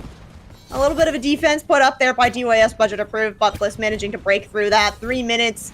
And taking all the space they can up on this high ground. You really don't want to give this up for free. You'll just have the one person kind of pushing the cart. You do have this Captive Sun for Tark to work with as you move into this next fight. DYS threw everything that they had at that last fight, so you're not going to have a whole lot of a response from this Sun. Gotta find the value. Yeah, and actually tries to thread the needle, able to get onto the backline, and Power, beautiful follow-up there, able to help take out the backline, despite the lamp going up simply wasn't enough to save the life of Ronan in the first instance. So Bliss Excelsior get to carry on pushing this one through, and given how long they get held on first, second is normally like such a difficult point to attack to. They're about to speedrun this. Yeah, there is going to be a contest coming through here. Budget Approved almost have this annihilation. You gotta keep Reno alive through this, trying to build up to it. That could be the difference maker, especially as we get closer and closer to that second checkpoint. Yeah, Reno's taking so much damage. You know, Bliss Excelsior are like a fly trap right now, just snapping at anything that presents itself on the point. And Power ends up taking the initiative, going through onto Ravenge. Kermi has to be out of the fight in order to get that res, but it is now a 5v5, and Power taken out of the mech without a self-destruct to get back into it. Still, Bliss Excelsior doing a perfectly fine job of maintaining their presence on this point, and eventually the barrage able to deal such overwhelming damage that DYS have no choice but to get back to their own spawn room. Yep, that's sent on back. Point captured here, Bliss. Gonna have a little bit less time in the bank if they're able to finish this out than DYS, as we are gonna have DYS swap over on to this Zarya and Freya composition here. Ravage with the Bob nearly ready to go, and that Valk from Kermi. Essentially just to kind of stay alive, maybe try and get a cheeky res off if you lose somebody early and you have that Valk to kind of use the mobility to play around a corner. But Bliss have lots to work with here, but you are not going to have Percy to work with. It's a big pick here. You got to put some pressure on the cart though now if you're budget approved. Yeah, but Improved now have 2 like raw hit scans into, well, maybe 1 with Arrow equalized, I think, but 2 hit scans into the Pharah. And actually, Arrow going to try and take advantage of the pick onto Ronan, has forced Budget Approved completely off their high ground position, just with the threat of a single tactical visor. That is respect if I have ever seen it, and now it's kind of the slow march of the DPS to get back. But Arrow again gets the better of Ronan. You know, you have to make use of really long sight lines if you're a Freya, and Arrow taking advantage of those slightly shorter ones to get that kind of burst damage off with the Helix rocket.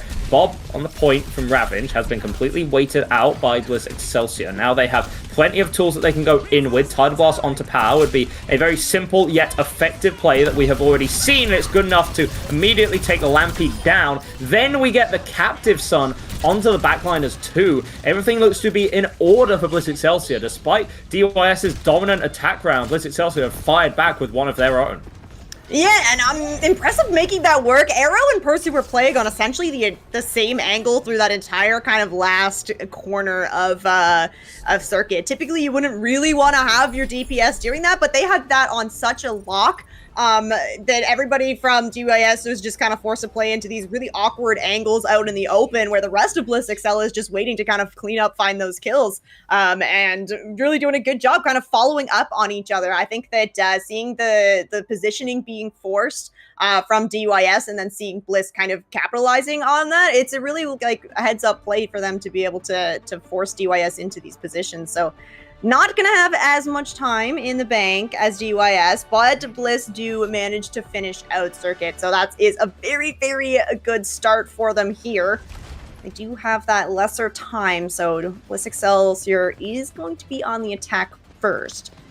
DYS, a mild little swap up here, Hector, as Reno is going to go over to the Zarya. I feel like there's that bell curve, you know? And that's the concept of, like, the Diva-Zarya matchup. And you have, like, the bottom 5%, which it's like, yeah, you know, Zarya counters Diva because she has a beam. And then you have, like, the middle 19. It's like, well, actually, you can play angles and high grounds, and you can do all this. And then you have the top 5% who are also, like, yeah, no, Zarya counters Diva because she has a beam. Power's life is more difficult via Reno, but it is not impossible, right? I think the map is more the biggest problem. On other maps, the difference can be mitigated by Power utilizing superior mobility to avoid the Zarya matchup at all costs, but you are Circuit, and you are the tank. Standing on point is kind of your job, and, you know, Reno can just do that better than you. Poking and prodding out here, but Arrow caught out. A bit of a selfish angle, and Ravage, I mean, this is the range where Soldier isn't particularly effective, right? Arrow was getting a lot of work done by being able to force some close quarter engagements, acting as a kind of pseudo Cassidy more than anything else. And yeah, you're having an opportunity to force those more so on that third point. This first point and the second point, a little bit longer of a range. Now, I didn't mention it, but Kermie actually has gone over onto the Yari here, so off of that Mercy, so going to have this Bap Yari, the flex DPS backline. It's a lot of more damage here for DYS, and it's going to be more pressure on Percy on this Pharah. Yeah, Percy's, however, taken a pretty good angle here. Is able to just pump a lot of damage into Reno. Zarya deceptively squishy, so there's a decent amount of gear sustain for Bliss Excelsior, because you know they want more. Overtime situation now, and eventually Reno's energy ends up to coming back to bite Bliss Excelsior.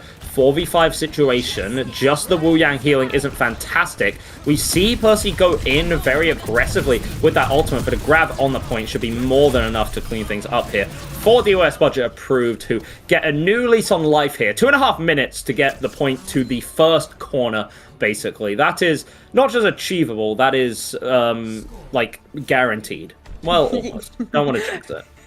Surely this is going to be... Surely they push it to the first corner. This is going to be it. DYS is going to get their first map win here. Circuit was, I guess, what they needed here, which, you know, still an opportunity for Bliss to at least burn some of this time off, but, like, with how far that payload didn't push, really, and it means that if you lose one fight here, DYS is going to be able to just pile 3 people onto that payload and get themselves to that checkpoint, 54 meters, get the victory here. So It looks like Bliss Excel going to be Well, they're pulling going out nuclear the mode. Bastion. Oh my goodness, yeah. I mean, it worked for them on New Queen Street.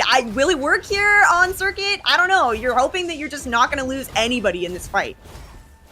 For one fight, yes, it will work. DYS budget approved won't expect it, and it'll catch them off guard and they'll win, right? The problem with this distance, right, is like normally we see Circuit, well, not normally, but it's not impossible to see Circuit spawn camps if you have to hold to like the end of first, right? Because even if your first fight goes disastrously, you still get time off the clock and a retouch for the final point. But because you barely got the payload any distance on your attack, you can only bank on one position and not losing a single fight or a single player, honestly. You lose a player too early, DYS budget approved, go back to spawn, wait for spawn advantage, and win. Right? There are a million ways in which budget approved win this, and exactly one way that Bliss Excelsior win this. Yeah, now with Ronan on this Hanzo, I mean, these headshot potentials, it could just be game over kind of before the fight even starts here. If Ronan can find that headshot and force Bliss Excel to either take an awkward early fight or just back up and give space that they don't really have to give. Yeah, Percy has to be kind of careful on the roofs. You don't charge your rocket fuel back if you're sitting on the roof itself, only when you land on the floor. But has actually wrapped all the way around to take an angle. Has to be, you know, maybe playing with fire here, but it seems that DYS budget approved aren't really dislodging you. There it is, right? The fight goes on long enough. Ronan able to come through with those headshots. The Bliss Excelsior health bars are bleeding out now. An arrow in the turret form is simply not able to really get much of anything done. Now you are just a sitting duck for the hit scan threats of DYS budget approved to dismantle you here. And DYS budget approved, they are not out of this one yet, ladies and gentlemen. We are here for 7 maps for a reason. That's why we have these grand finals. Budget approved, able to bounce back and get their first map win. Yeah, and I guess just really shaking up kind of the map type that we went to is what was going to do it for DYS. You know, the control map didn't work. The push map didn't work. Throw us over to the escort map where you're forced into a much different playstyle, and it worked out really well here for DYS budget approved. So now, you know, you stopped this momentum a little bit here for Bliss Excelsior, but we are going to be going back over onto Bliss Excelsior's map pick now. So DYS is going to have to try and keep this momentum that they've built on Circuit going. Yeah, we have gotten about halfway through this series, ladies and gentlemen, which means that it's time to take a quick break for the players and ourselves to reset. Don't go anywhere because this is shaping up to be a damn good grand finals. Currently 2-1 plus Excelsior, but budget approved, clearly showing signs of life and the ability to fight back here. Don't go anywhere. We'll be back after a short break.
Hello, everyone. Welcome back to the Grand Finals, and it is shaping up to be a pretty damn good one.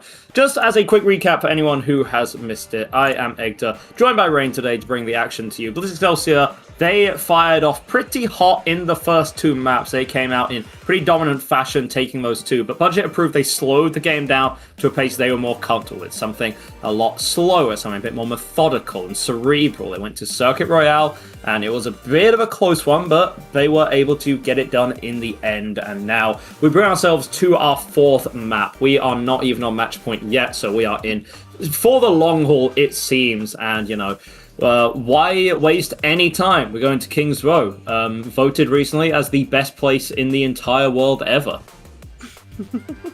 Critics agree. Yeah, this is no surprise. If we're going to a hybrid, we're most likely going to King's Row. Now, this, of course, is going to be Bliss Excelsior's first map pick here of the series, since DYS got the last 3 map picks. So this is going to be interesting here for DYS to try and adapt to this, because as we head into King's Row, expecting to see more of that kind of fast-paced play style that Bliss Excelsior has really been working with back into the mix here. So I think that DYS now have to be thinking about, you know, how are the hero bands going to come in so that you can still try and play that slower style that was working for you on circuit.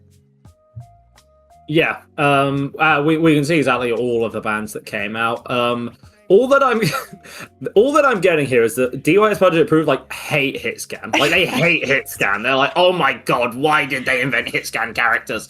Any amount of money that they ban another hit scan character as we come up next. But yeah, Bliss Excelsior, I think they're still feeling fine. They're still feeling confident. Of course, you know, you would like to be on match point right now. You would like to be 3-0 up and, you know, end the series in that dominant a fashion. But, you know, I would also like a pony named Jeff. But we can't have everything that we want in life. Bliss Excelsior are still feeling fine. If I'm thinking about bans, maybe likely to get rid of the Baptiste is what they get rid of. So it enabled the brawl style pretty well. It always helps a Ramatra or something, and Power wasn't exactly doing bad on the Ram, but clearly would much rather play the Diva wherever possible, right? Part of me is questioning why maybe not go for a Zarya ban. I think that's quite apt on Kings as well. Another map where, again, like the Diva is playable against a Zarya, but it's very kind of one-dimensional, at least till the third point. Just in one lane. DYS budget approved. Get rid of the Pharah because they hate hit scan and don't want to play it. And they're like, okay, well, if they play a Pharah, we're screwed here. I wish I were joking about this, but like, I'm sorry. Yeah, no, you banned 3 hit scans in a row. You cannot convince me that you have the ability to play that on your team. You're a double flex team. Yeah. Well, I say that, but actually the Ashe and Hanzo performance is pretty good. Hanzo technically not hit scan, but Hanzo's hit scan. You know what I mean? Oh yeah. I mean, the way that Ronan was playing it, Hanzo 100% hit scan, definitely getting a whole lot of value here. A little nervous. DYS budget approved banning out another DPS hero. I just feel like it's really hard to kind of control the way that the game is going to be played by banning out a DPS rather than the tank, which is the other option that you had here. So I think that you're just going to end up kind of in this same awkward position that you were in maps 1 and 2, where you are no longer controlling kind of the flow of the game. And when that happens, it really does seem like Bliss is coming out swinging and coming out on top. Yeah, Ross is going to be saying basically the same. Ravenge, of course, didn't play the first 2 maps on Hitscan, I believe. Only came in to pick up the Ashe on the last map, and of course did a pretty phenomenal job on it. So, you know, it makes some amount of sense that you would see him back. Aside from that, all of the rosters still very much in order. Not much has changed, really. You know, DYS budget approved, getting a bit of pep in their step, but of course, you know, you're still fine on the side of Bliss Excelsior. You're not panicking. You're not thinking too hard about the last map loss. It's a incidental thing that kind of happens, right? It's exactly as I said earlier. You will let one map go quite gladly. The moment that these players need to, lean forward in their gaming chairs is if they lose another map. That's when we're like, oh, okay, maybe we could be a bit screwed here. That'll be the moment that you really need to lock in here. We are going to have Bliss Excelsior starting out on the defense here. Percy making a little bit of an adjustment. Not going to end up on that Reaper. What are we going to see instead? The Tracer. Yes, I like this for kind of controlling some of that space. Arrow, surprise, surprise, over on to that Soldier. We are going to have the Ramatra, that Iyari and Ouyang backline again here. So Bliss looking to play this more comfortable composition that they've been opting for. DYS budget approved over on the Zarya composition. Ravage on the Sojourn here. We are going to have Ronan swap over to the Tracer as well. So this Kiriko Lucio backline making an appearance here, looking like DYS want to go for a little bit more of kind of this faster composition. This is still a very good comp for Bliss Excelsior to play, and a pretty good map for it as well. All the power, it also relieves a bit of pressure onto Power. Power's not forced to make any super aggressive plays. You win the kind of exchange, provided that you're able to just use your cooldowns to mitigate the cycles from budget approved. They are playing around those cycles, you know, their bubbles, their recalls. Soldier's only really the only character which isn't really going to land any of that. Ravage very aggressively going to the high ground, but I feel like you lacked maybe a bit of a support from the rest of your team. Kermi, I had tried joining you there, it didn't quite work out. Hang on a minute, Ronan might be the top 1 player of all time. You know, if you're a Tracer able to find 2 in a scrappy engage, then again, despite the fact that Tracer is worse right now, she's still more than a capable enough character to get you through some scrappy team fights. Yeah, those really did open up the fight here for DYS. You get 2 ticks on the board. You're going to be able to cap this first point. No contest going to be coming in from Bliss Excelsior, but Bliss is going to have everybody get those forward spawns here. So you are going to have an opportunity to take a fight kind of at this choke point, right where you want to be. Pulse Bomb ready to go for Percy. Ooh.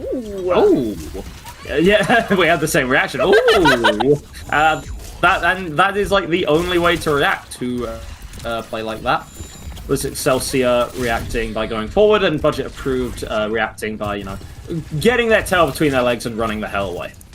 It's tricky for Percy to find the Pulse Bomb kill onto a Zarya. I mean, not only do you have that tank HP, but you have the bubbles to work with as well. So really nice job kind of finding that opening, taking the tank out, and really stabilizing here on this choke point. This means that you're going to be able to get another fight here at this kind of optimal location.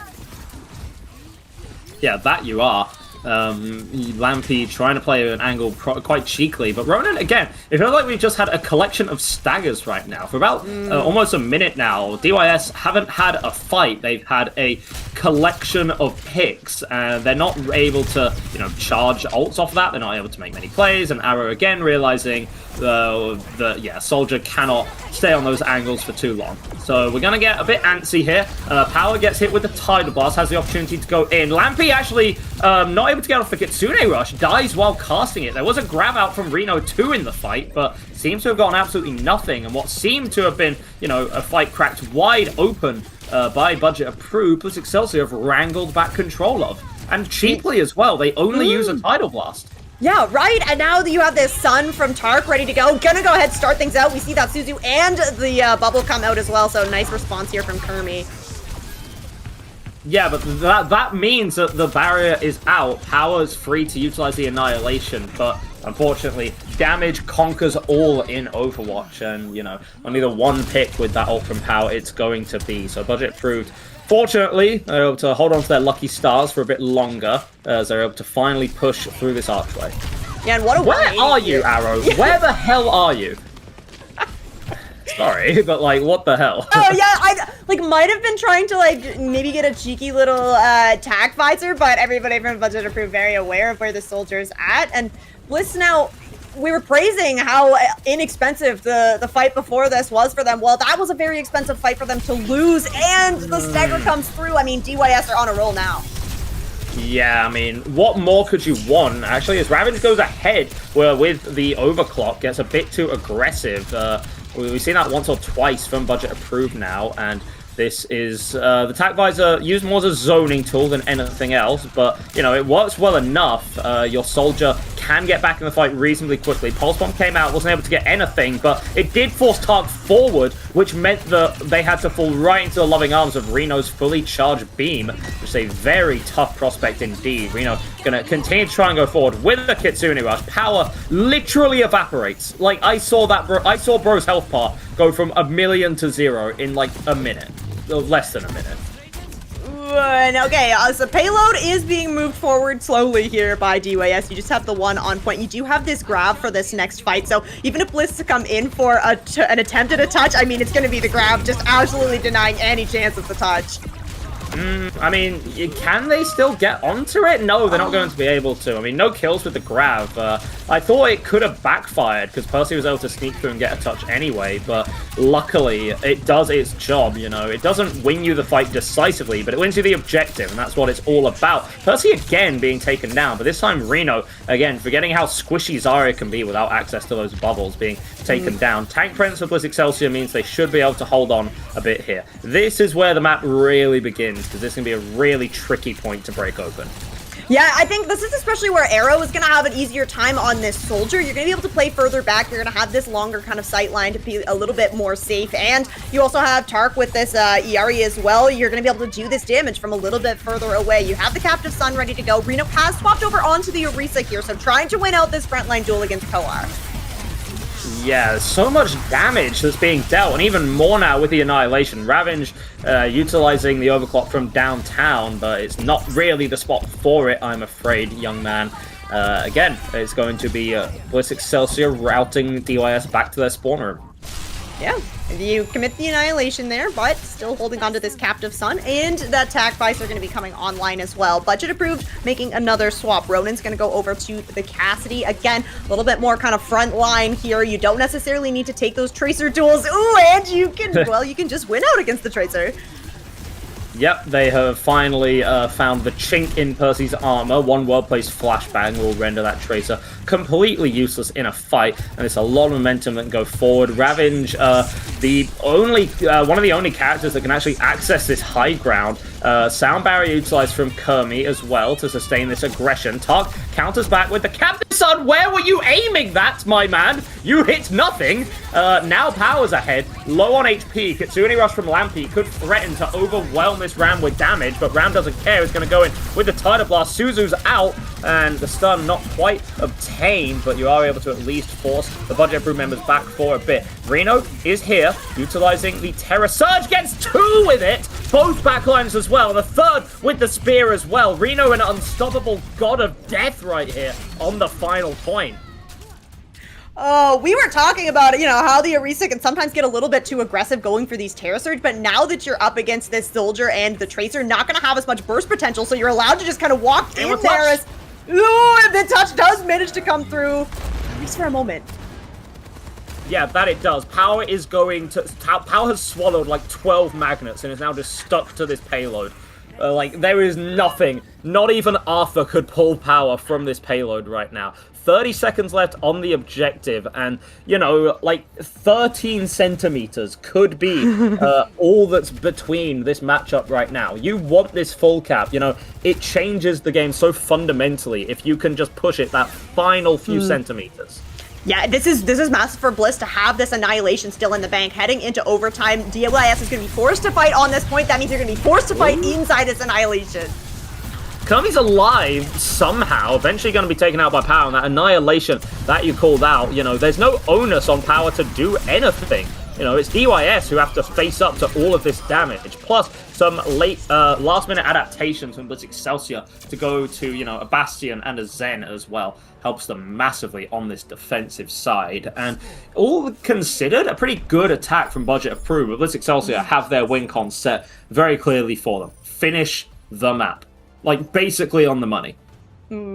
Yeah, DYS really kind of picking up steam after getting that first point cap, but that third point, I mean, we mentioned it was going to be so much harder for them to kind of move through that. Bliss really just dug in their heels there on that Ramantra composition, Arrow as well, on the Soldier getting more value kind of on that third point. So DYS need to try and burn off as much time as you can in this first and second point. If it does kind of get into that third, that's where you really need to kind of put the brakes on and try and do what Bliss just did on their defense. But ideally, what you'd like to do is try and just full hold first or get a whole lot of time off the clock on second here. Looking like they are going to have this Zarya composition. Ronan is going to be starting on the Cassidy, not opting to go over onto that Tracer to put pressure onto Percy. I do think that this cast swap came through not only because the Cassidy is going to have more frontline, but Ravage was doing such a great job on this Sojourn taking out Percy early in those fights that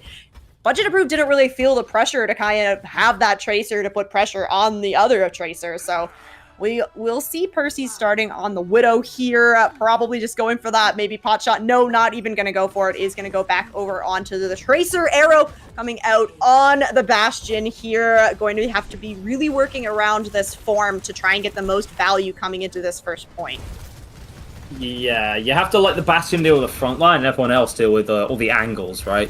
So that's exactly what we're going to try and see here. Arrow with a pretty early use of the form. And oh, Ravage rolls right into that one. Beautiful first shot from Percy to open things up here. Maybe Cheekly goes for another one, but, you know, this is maybe a first point strat. But, you know, first point strat's able to get you an instant pick and, you know, a hell of a lot of space. Now Percy can sit here relatively uncontested. Just the presence of the Widow is going to cause so many problems for Budget Approved. You can see Ronan is going on this flank, but it's been preempted. Percy's dropped to the low ground, and again, Reno eventually going to have to leave here. Ronan drops into the back line, says, hey, how's it hanging? And your one pick on take bin online is not going to be a damn thing in the face of one, an Arrow point cap, and two, Arrow just killing everything in sight.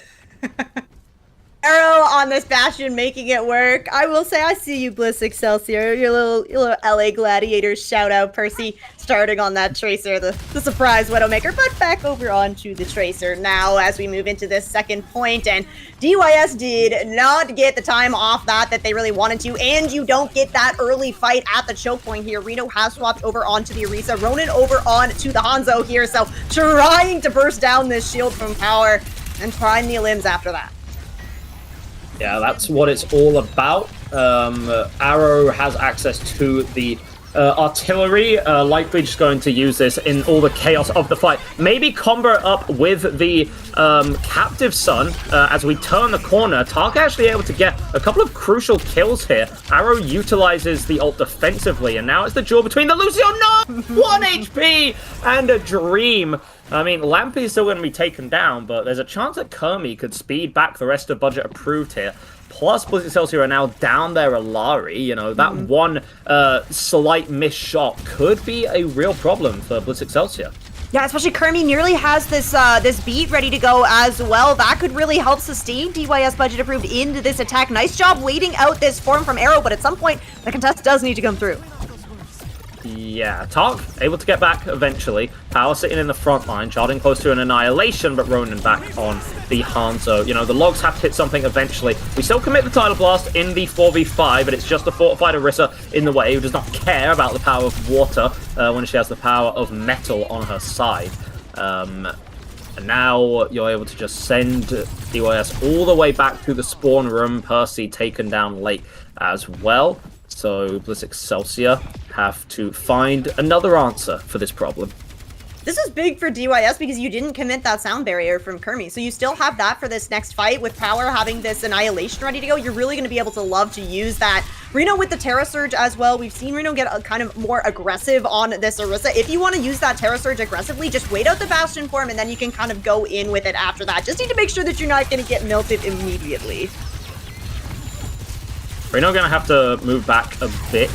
The Annihilation, as you say, can be a very impactful tool. Kitsu Rush good, but Arrow is here syncing up with Percy on a flank. Again, it's the Lucio. We end up having to shoot the Lucio. Wait, please secure these kills. Please secure these kills. At minimum, a sound barrier. Actually, we're not quite able to do it. What's happening? Kirby wins the duel! Are you kidding me? And is able to utilize a sound barrier onto some of the remaining members. Reno is way in the enemy team's backline, so not able to get to it, but this fight is getting chaotic with Power down. Bliss Excelsior still don't have control of this second point because of Kermie somehow living.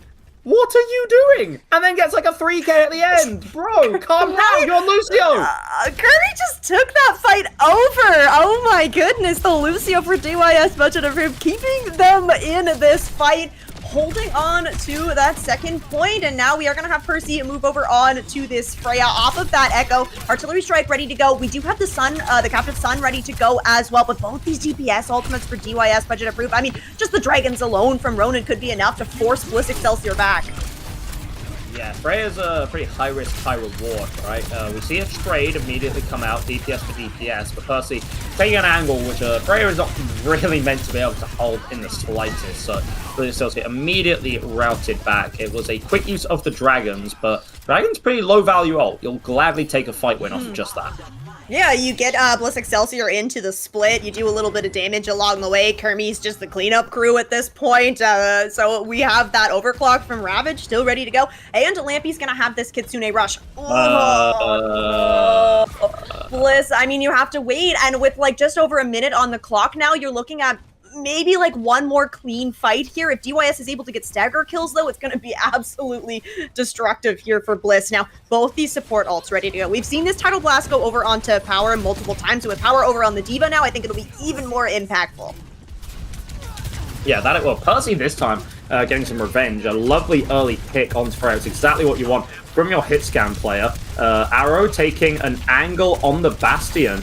And what we're seeing now is Reno is just up the creek without a paddle right here, being forced at the end of the day to utilize the Terror Surge. And I don't think was even able to get it off when all was said and done. Tark, the ult is going to go wide, but you are at least able to secure the second point. Touches do come through. They're actually attempting successes with a Kitsu Rush, and maybe it's doable. The DPS is doing a damn good job right now. Artillery Strike, all of that HP comes through, means that Arrow can live for just a smidge longer, and Reno actually comes back on the Wrecking Ball with 15 seconds left. It's just Power here, and Ikbin online. You know, can that duo do it? I don't think they can, given that DYS's spawns are just going to be better. Power needs to get this Diva Bomb, needs to get it immediately, takes it out. Reno's dead. Who does the bomb get? No one somehow, but it forces everyone to just stand there and let the rest of the players come back. Then Power ends it off by eating the Dragons for good measure. Fantastic, fantastic fight from all of Bliss Excelsior, but especially Power.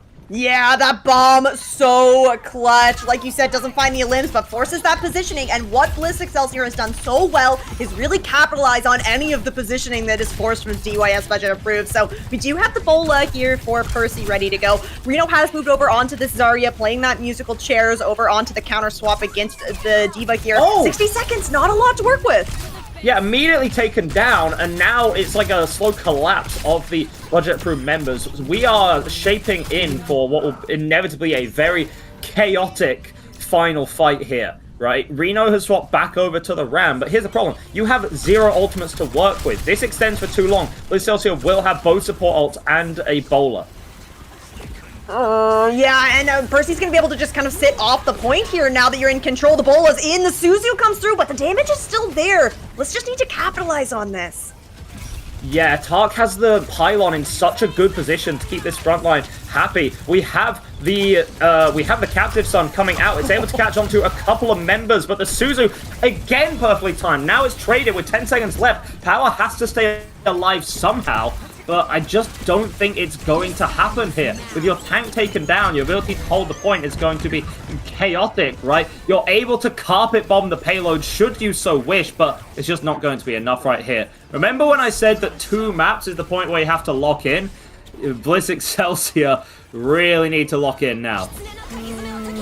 Yeah, a little stagger happening here, but there's 5 members of DYS budget approved standing on this payload, just watching Power spin in circles. That is going to be King's Row, picked up by DYS, budget approved, tying us up 2-2 here. And yeah, Egdar, I mean, Bliss, they look so strong, but it seems like it's just kind of falling apart right now.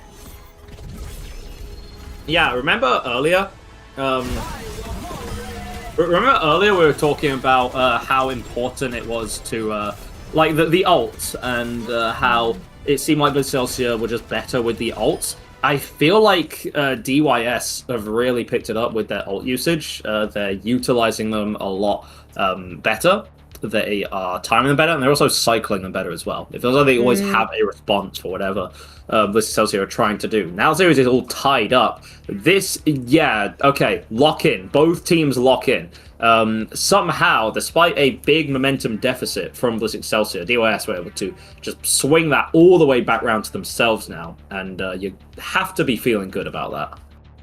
Oh my gosh, yeah, this is huge for DYS. And I like, yeah, the shout out that you're giving. Are they doing a lot better of a job with their ultimates? I think that they're doing a really good job at responding to Bliss Excelsior's ultimates as well. I mean, we saw some of those Suzus coming out from, I believe it was Lampy on the Kiriko. Really, really excellent timing to just deny value from an entire ultimate from Bliss Excelsior. So being able to kind of find these appropriate responses, really big for DYS to kind of survive through these fights and then coming back with their own. And in that last fight especially, I like being able to live through that bola shot that connected onto, I think it was 3 members, and the captive son, like somehow staying alive through all of that. Really impressive stuff. Yeah, that it was. So Vasa going to be the forced map pick next, and this is like a pretty solid reset where both teams, I feel like, can come out with anything. The more standard Lucio Kiri is definitely the bread and butter of budget approved, and you know it's a comp as old as time. Waiter, 1 million Lucio Kiri metas, please. And of course, you have the slightly more unorthodox, the more kind of selfish and greedy Bliss Excelsior. I mean, like, yeah, it's a greedy backline that Bliss Excelsior are running.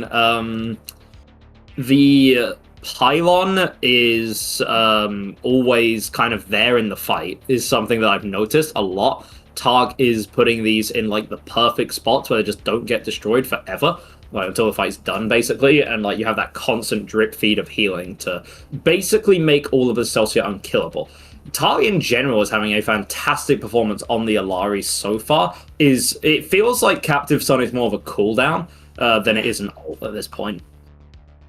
Yeah, I have to say, I am a little surprised that we've been playing this Iari kind of the whole time through this for Bliss Excelsior, and traditionally we're seeing more value from that on these escort and these hybrid maps, but we were seeing Bliss play this on the control, on the push. So as we head into Flashpoint, I mean, this is this type of map that's going to play very similarly style-wise to this control map, to this push map. So I think that being able to go back on to this kind of push and pull kind of a map might actually favor this composition that Bliss Excelsior has been running, even though traditionally you don't typically see that being run here on Flashpoint.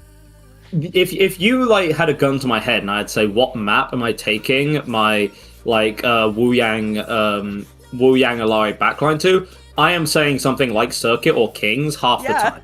But it's as you've said, they're actually not winning on those. The Lucio Kiri is doing better, and I think Bliss Excelsior recognize that it's causing them issues, immediately getting rid of the Kiri. So, I mean, the problem here, right, it's with supports, there's generally a substitute, right? Like, if you get rid of Lucio, you can play a Juno.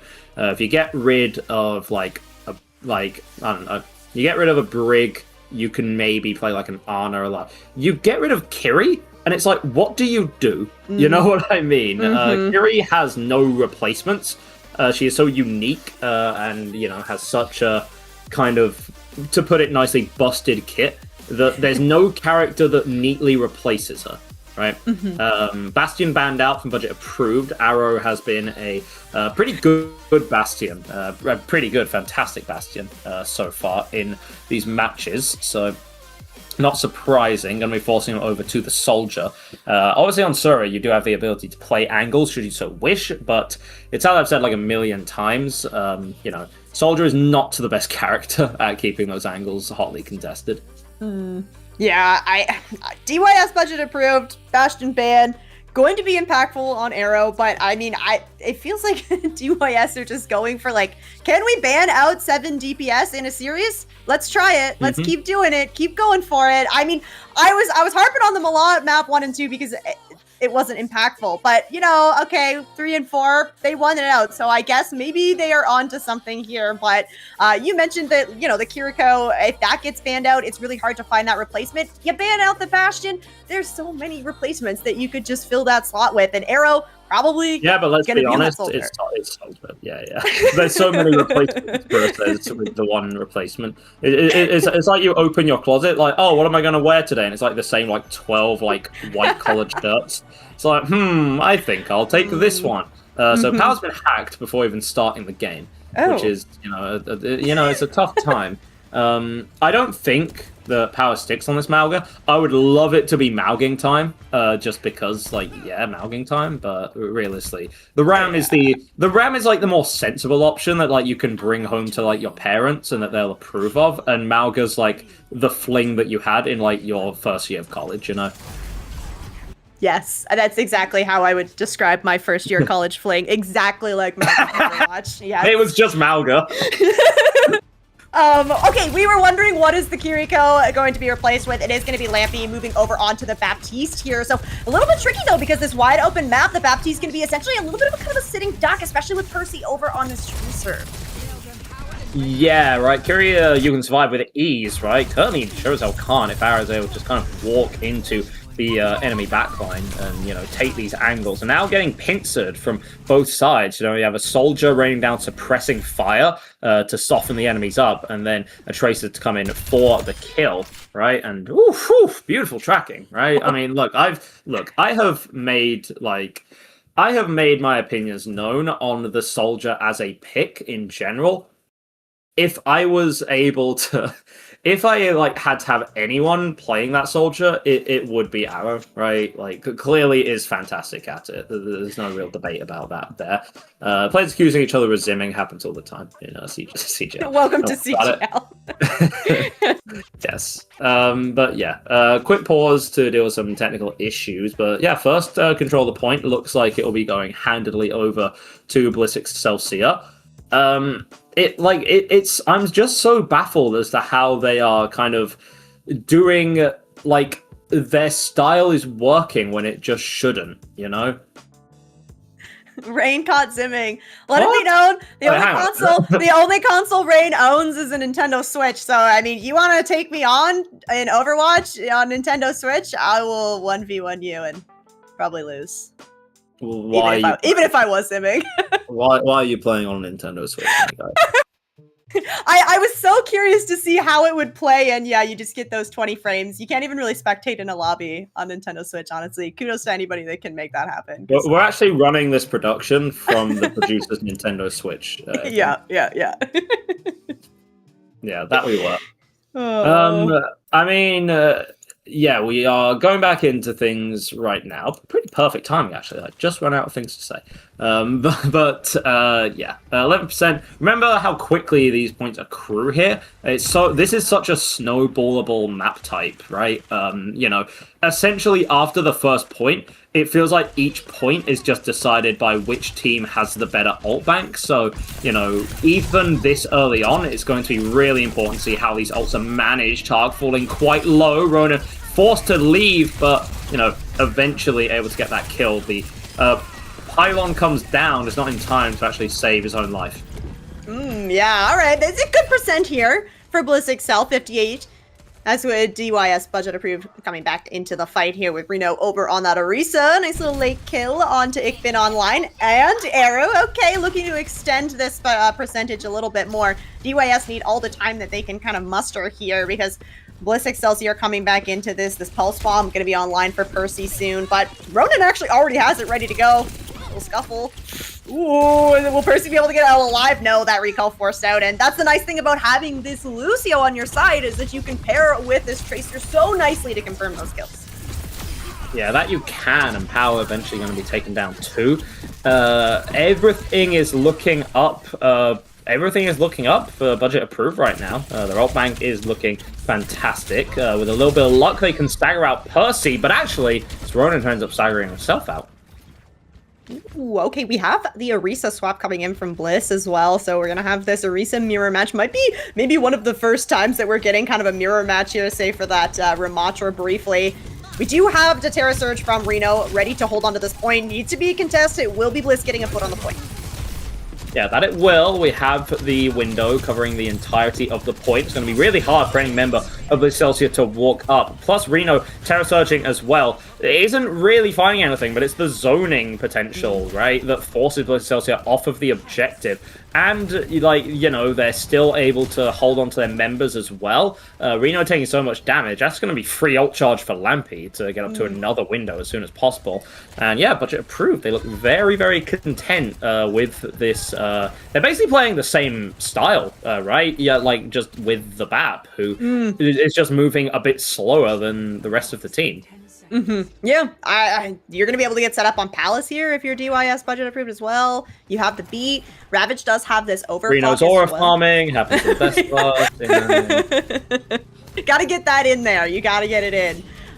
Bliss, though, I mean, you have both these support ultimates to come into this fight. Yes, you don't get the first point percentage here, but if you move quickly, you have the sun ready to go. You just gotta make sure it doesn't kind of get eaten up by Reno on this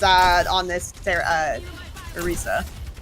Bliss's comp really struggles to attack into this point, right? They basically just have to hope they can poke out and find something. We're going to see the Captive Sun come out after the sound barrier, but Lampy ends up going to the high ground, taken down regardless, and then it's the Tidal Blast utilized along with the follow-up damage from Arrow. So this is clearly the Bliss Excelsior plan. It is divide and conquer, but I don't think that's uncounterable for DYS. No, I don't think so either, especially you're playing this Baptiste. You should be able to stay a little bit kind of closer together here with this composition. You got both these DPS also to push into this. Arrow having this tack visor, essentially Bliss could just kind of let DYS walk in, but ooh, okay, maybe it's actually going to be DYS kind of forcing their way in here with Ronan getting the better of that Tracer duel. Yeah, sometimes you just get Ronan. It's a hell of a thing, but, you know, happens in every young man's life. And so, Bliss Excelsior sent back to their spawn room. 60% on the point. Most of the time I think this is one-fight territory, but honestly, on Turavasa, this is about done-fight territory. Yeah, Bliss is going to have a scrappy fight here if they're able to get in, especially because Budget Approved held on to both these DPS ults. Oh, the wall stick still kills Ravage. Oh.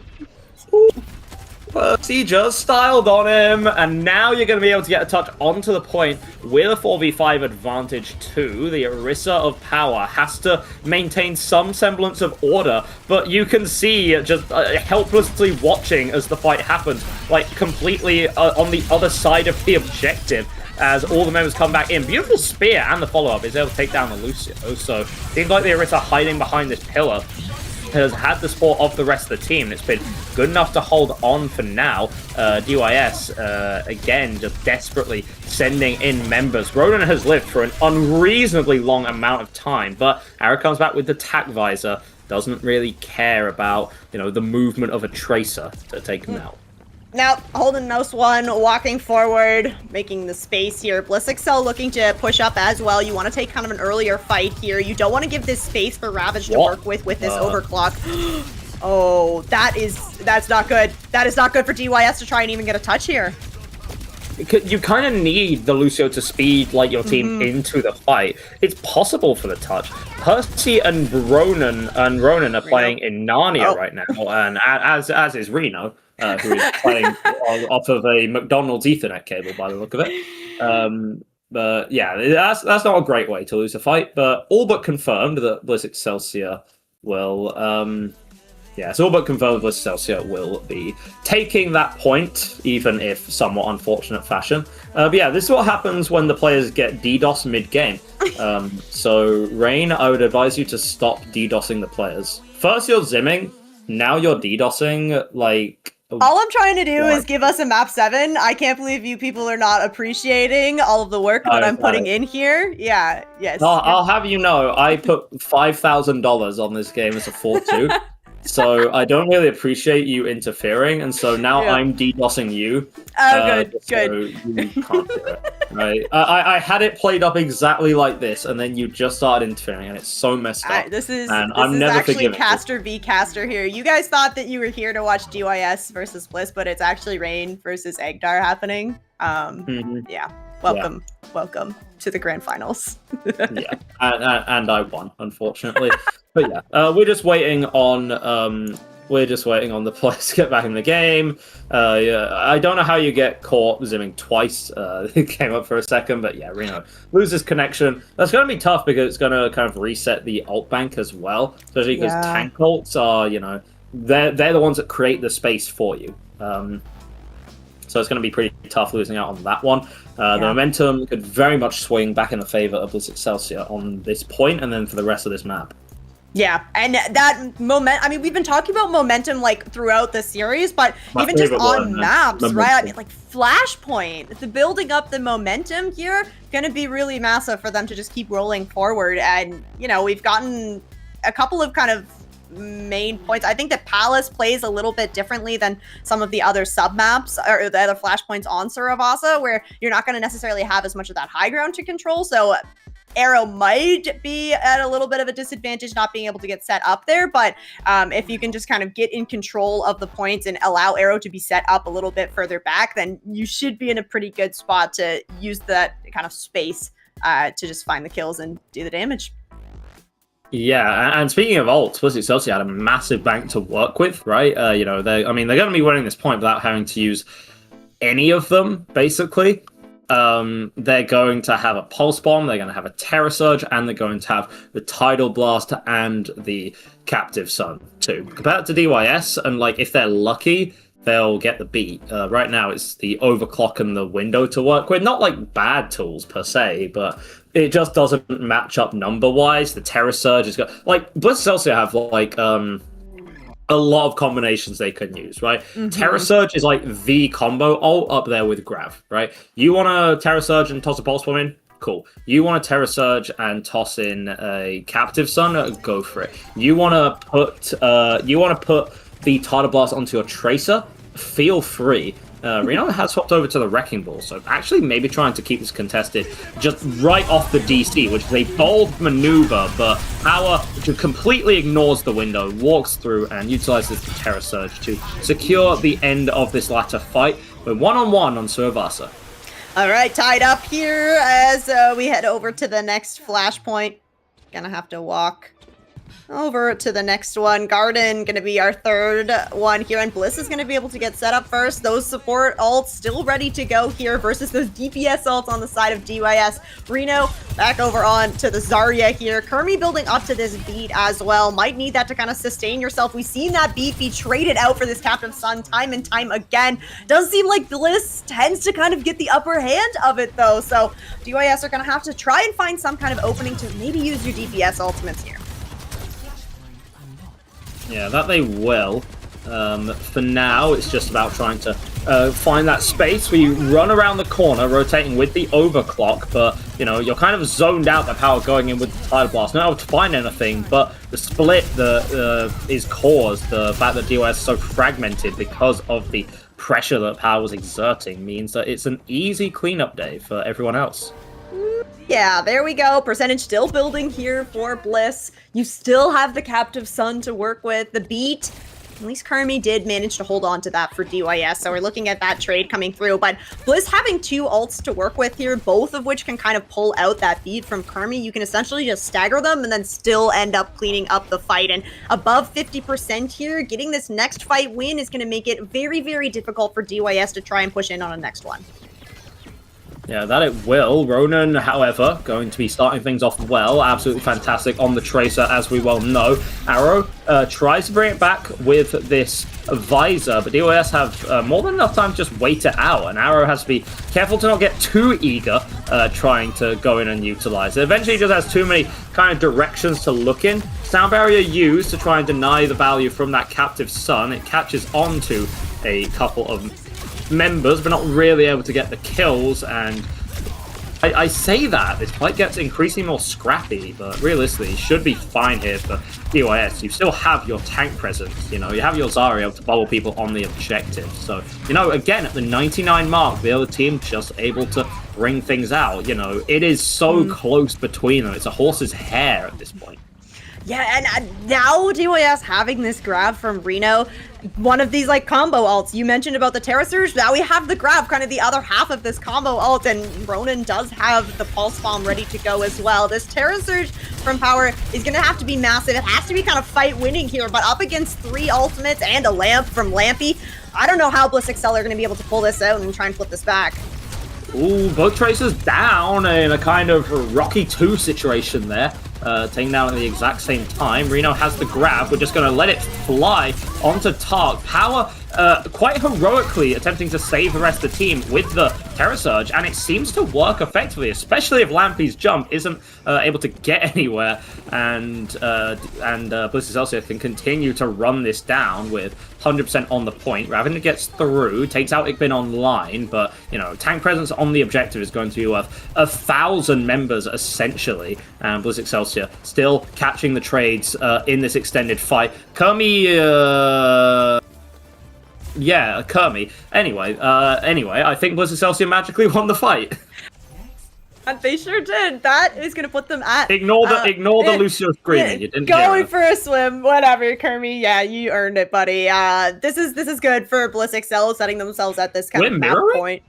Oh, okay. Alari mirror in Big 25 on Suravasa? What is happening? This is very, very surprising. I really do feel like the Lucio gave DYS budget approve a kind of an advantage here. So moving over onto this Iari, I mean, trying to out Iari Tark might be a little bit tricky here, especially Bliss have so many ults to work with. The Captive Sun, Tidal Blast, Visor. I mean, yeah, this is like Tark's thing. This is like saying that you can out free kick Ronaldo, you know? Like, it's just not happening for 99% of the population.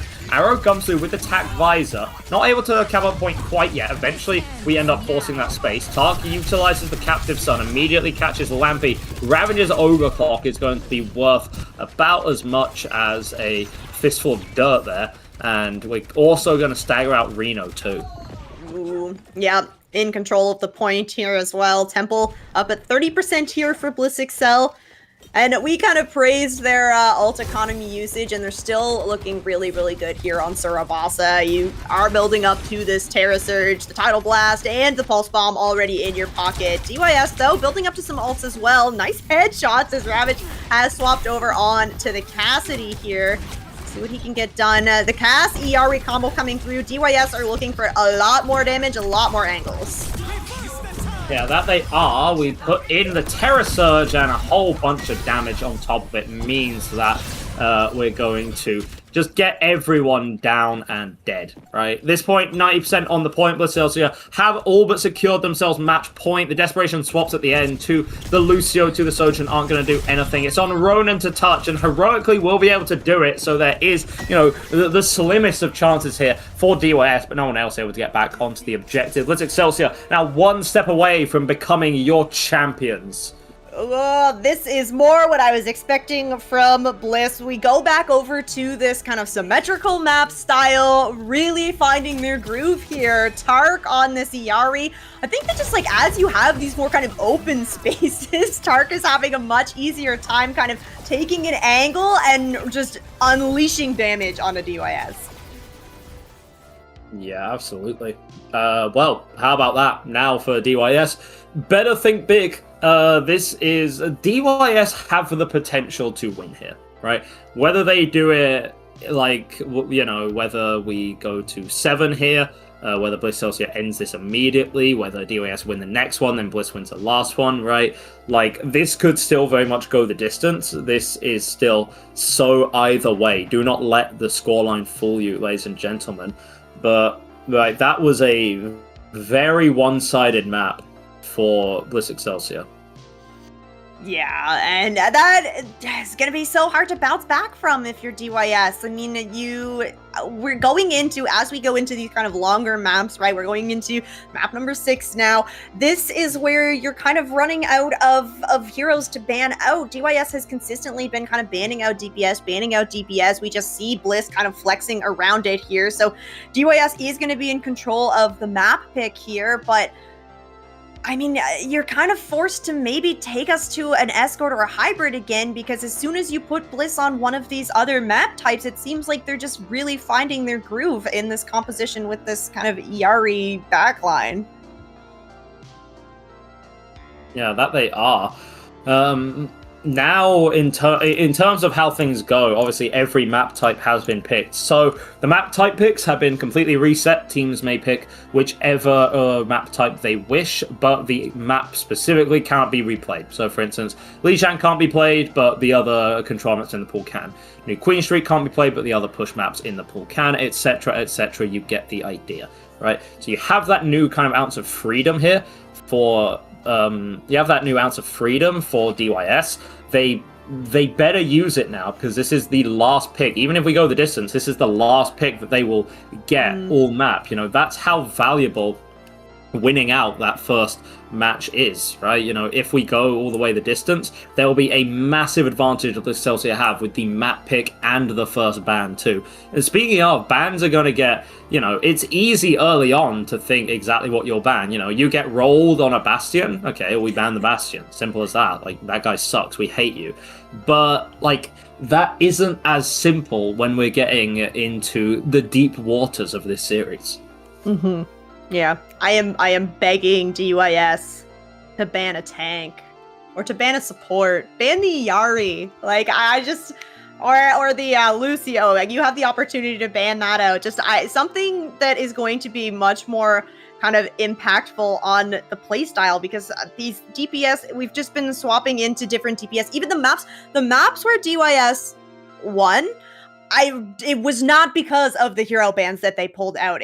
The Widow ban, the Pharah ban, those didn't really matter. It was really the architecture of the map that really helped DYS win that. So being in control of the map type here, this is where you really need to be thinking about kind of what maps have gone in your favor and what have not. We really do not want to go to a control map if we're DYS. You probably don't want to go to another Flashpoint map. You're kind of scarred from that now. So having control of this map is massive. Like you said, Eggar, like, this is going to be your last opportunity to even pick the map here. So trying to make a decision, a little stressful, but you've got to make an impact.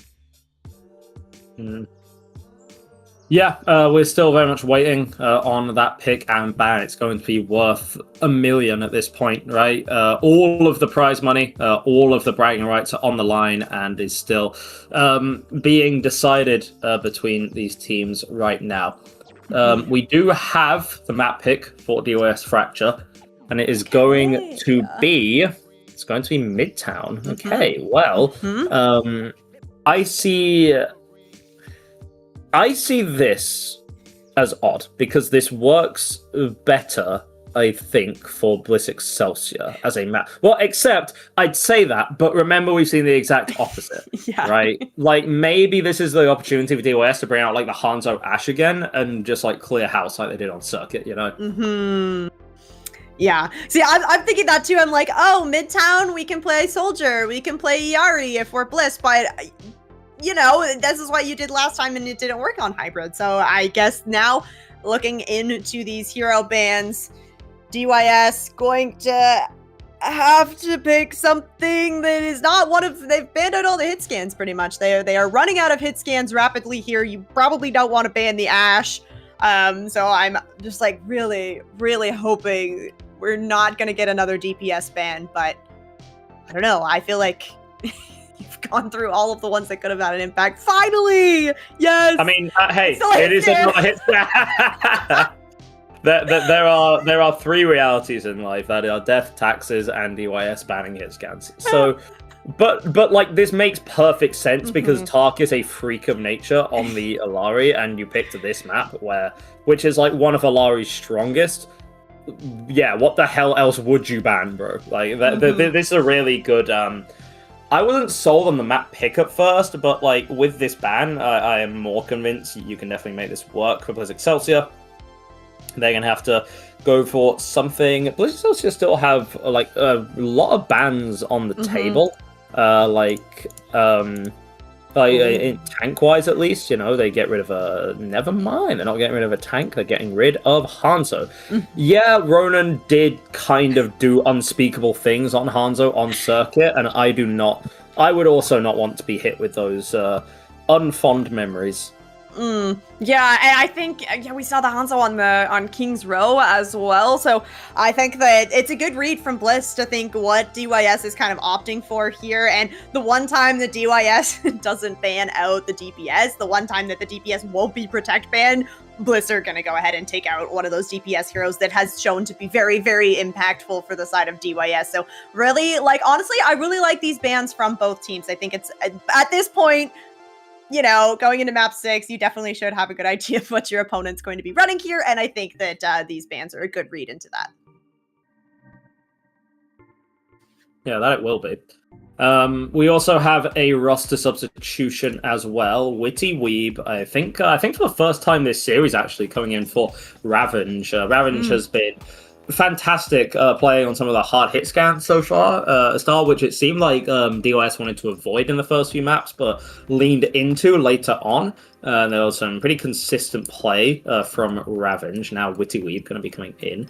Having a quick look at Witty Weeb's hero pool is also a hit scan DPS. Actually, kind of a favors Widow, so potentially a Widow specialist. I wonder if it's an angle where you just play Weeb on the Widow for the entire map. Like it's one where it can work. You know what I mean? I think but an Ashe works too. Yeah, right. Yeah, the Ashe would be really nice here as well, and then you're going to be able to have that kind of coach gun to get up onto the high ground, not having to use that grapple. I think that's something that if you can force it out of the Widowmaker, it's pretty easy to clean it up afterwards, but definitely still an opportunity, maybe. And it is going to be DYS on the attack here, so they can have a little think about what composition they want to lock themselves into. Bliss, though, no surprises here. It is going to be this standard composition that they've been running. It is going to be Tark opting to play this Baptiste since that ERE has been banned out. You can still do some damage on this hero for sure. So DYS not in the clear just yet as doors are opening. Comp being locked in here. We do have Ronin over on this Symmetra. I mean, you gave it a shout earlier, Egdar. We were seeing a whole lot of this in OWCS, and this is going to be the first time we get to see her here in this grand finals.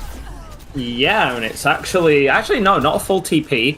It's kind of just there. Okay, eventually everyone's able to come through. Crosses a lot of the open space, which would normally cause some issues. Now you just kind of explode out of there to get onto the objective. Unfortunately, Witty Weeb taken out in the crossfire, and the attempt was nice there from DYS, but I don't think Bliss Excelsior are a team where shock and awe would really work against them. No, and yeah, DYS is going to have to agree with that. It is going to be the swap off of the Symmetra immediately. You try to get that cheeky one in, doesn't quite work, and Witty Weeb's going to move over onto the Cassidy, and we're going to have Reno over on the Orisa here. So this Orisa v Orisa matchup coming here. This Lucio Kirikil backline on speed should be, or on paper should be really nice to use this speed to kind of get through these choke points that Bliss Excelsior is really looking to do the majority of their damage in. You just have to try and find your way kind of towards this point without taking a bunch of this damage once you walk into those open areas. Yeah, and that's entirely what DYS are basing their plan around, taking, the furthest, safest angle possible, playing around their Lucio speed boost and their Orisa's cooldowns to get across the corner. In the meantime, however, Bliss Excelsior are accruing some good ult percentage. Power's going to be able to let rip a Terror Surge very soon, and in close of this, it could really work. Kermi able to get stuck up with the Pulse Bomb, put himself in the corner, stop everyone else being killed, but that's exactly why Power shows up with the Terror Surge. Yeah, DYS is doing a good job kind of kiting around here, but they keep finding their way into this fire station, and then they just seem to get stuck there because you just put yourself into like a very tiny little room where Bliss Excelsior is either going to be able to use a Terror Surge on you or just put a whole bunch of damage on you as you try to walk out of that fire station. So it just feels like you're getting this plan of kind of going to this one spot, but then you just do not have the next kind of step in this plan. Having this Kitsune Rush from Lampy, definitely a good opening here for DYS. You just need to kind of find a way to make sure that Bliss can't just kite out of it. Yeah, we see a Tidal Blast come out almost defensively from Ikbin, thinking they would die there. Again, Reno still contesting this high ground, still trying to get both backliners, but from downtown, Power gets a beautiful spear off. It's not actually enough, however, and DYS budget approved have been able to dismantle Bliss Excelsior here. The positioning of the backliners, it seems like they stayed in the train for a bit too long, and that's not... It's a really terrible spot on this map. Like, it is more garbage than people think. It is not a safe place to be. We see 2 ticks on the board here. DYS trying to find that third cap, but the window has been committed. Bliss trying to come back into this. Okay. Yeah, and that they probably will, right? Percy's been taken down. The supports are doing their damnedest to keep each other alive. It's a Kermi forced to utilize a sound barrier, but Igbin Online ends up winning the 1v1 in the fire station. There's a ball coming in to try and finish that threat off. The power is back with the Terror Surge. Turns this point into an absolute death trap, and now it's just about free firing on all the other members. Beautiful stick, however, from Ronan as well. Reno, not dead, was able to live on like a 2 HP in a dream. Power still able to get through onto Ronan, now trying to duel out the DPS, but a ball is back. It is all about time. It is everything in Overwatch. It's letting your team come back, so letting the enemy team come back. Lamp there, perfect. Saved Reno's life from the stick of the Pulse Bomb, and now somehow we're completely reset with 10 seconds to go. Yeah, the attack visor here from Arrow is going to be really, really big. Reno's going to be able to build up to these mines if you can stay alive long enough, but as you force your way onto this point as DYS, you're going to be facing down this attack visor. Yeah, and someone has to touch, right? Has to face up to the attack visor. Has expired now. Lampy is so low in the backline. Just free firing his arrow from here. Shades of Jake in the World Cup, right? And this would be a disaster for Budget Approved. You have a win con, but your win con absolutely sucks. It is not often that we see a recontest onto first point of Midtown when 2 ticks have already been acquired by the attacking team here. That is a really impressive feat for Bliss Excelsior to come back into that and not only get the recontest, but stop the cap from coming through altogether. I mean, that is a serious blow to DYS's kind of just mental state. You think that you have that point in the bag, and then the window to open things up and just all of the follow through coming in. Arrow being able to just kind of get set up on an angle on that soldier, and because everybody from DYS is so focused on the point at this moment, you just don't have anybody to put pressure on the soldier. So Arrow's just literally, like you said, just free firing, doing the damage here. DYS gonna have to figure out what is going to be the good enough comp to have them full hold here on Midtown. It is gonna be Reno starting on the Orisa. Baptiste Wuyong here at kind of double flex Witty Weep over on the Ashe. I like this as well. Ronan on the Sombra. I don't know. What do you think about this, Ekdar? This is a Arrow, I hate you, and I hope that you like your toe on the coffee table pick. Because the Sombra... Okay, no, we go okay. I'm more mature. We go over to the Sojourn instead. Find the rail of power, click on ahead. That is your plan here, right? At this point, it is in God's hands. Your comps are relatively similar. Double hit scan on one side versus hit scan flex from the other side. So for DYS, you want to abuse the open space as much as possible. Make sure that you're marking Percy all the time. If Percy gets into your backline, you are screwed and you have lost the championship. So no pressure or anything. And Reno's already so low. Fortunately, there's a lot of healing output from these rosters. Now we can see Bliss trying to make this rotation around the side. Power's trying to not take too much damage, but I mean, between the Sojourn and the Ashe and the Orisa, everybody from DYS is more or less just designed to put in this spam damage. Arrow? No! Ooh, that is like a magnet.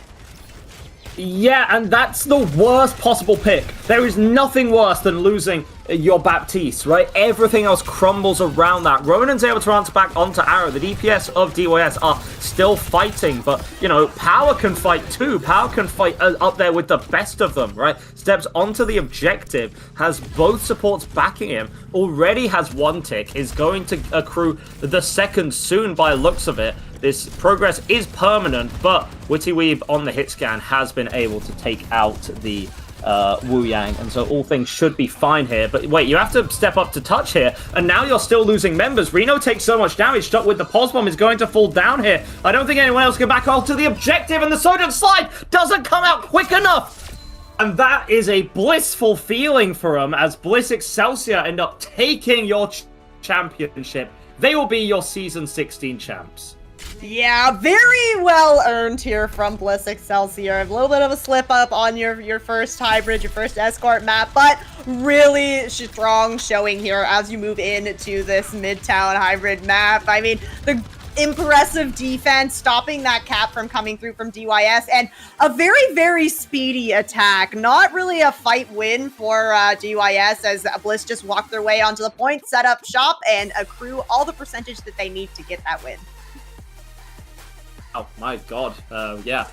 Big congratulations to him, and of course a commiseration to DYS budget approved. Bliss Excelsior, honestly, they kind of got, they came into the awards that we did before this, and they weren't really big showers when compared to DYS. DYS had several more winners and runner-ups, but, you know, what is the title that matters the most at the end of the day? The exact title, you know, the winners, your definitive champions. So big congratulations to Bliss Excelsior and these players. They more than deserve it.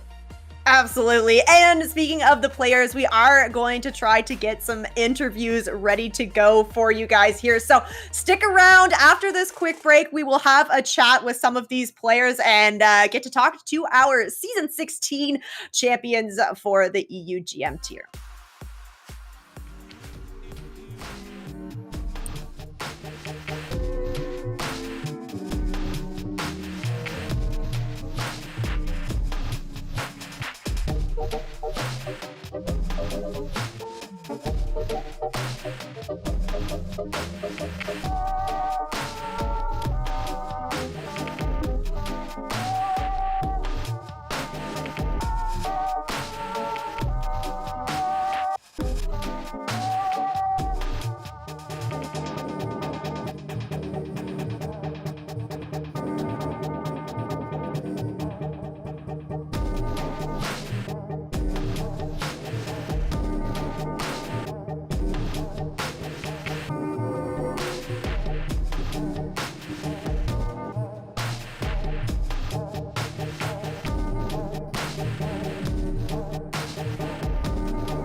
Hello, ladies and gentlemen. Welcome back to Season 16 of the GM tier, and we have official champions crowned, and God, that crown must feel good for our interviewee from Bliss Excelsior. It's going to be Tark, not just a fantastic Alari player, as we saw, but also the team manager.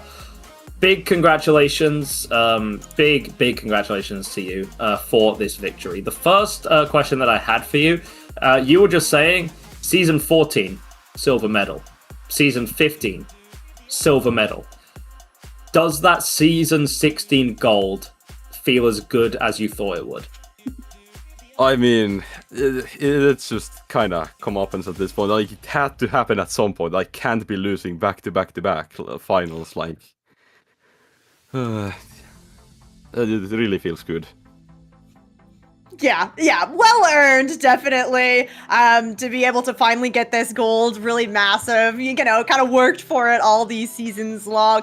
I'm not sure if you guys have been kind of keeping track of things here, but looking back at your past record playing against DYS, this was actually a tiebreaker match for you guys. So you guys went 2-2 kind of in the regular season, in the mid-season, and into these playoffs. So how does it feel to not only kind of take the win overall, but also, you know, they sent you down to that lower bracket. So bouncing back here, how are you guys feeling about it? I mean, it feels great. The Budget Approved has been our greatest rival this entire season, and I think ending it like this is good. For our last upper bracket game, it was kind of unfortunate that I couldn't make it, and we had to play an unexperienced backline, but I think we bounced back great. Yeah, okay, yeah. Speaking of the backline, we got to see this Iari come out from you. There's this composition that Bliss has been running with kind of Arrow over on either that Soldier or on the Bastion. How did you guys kind of work as a team to make some of these really niche picks work?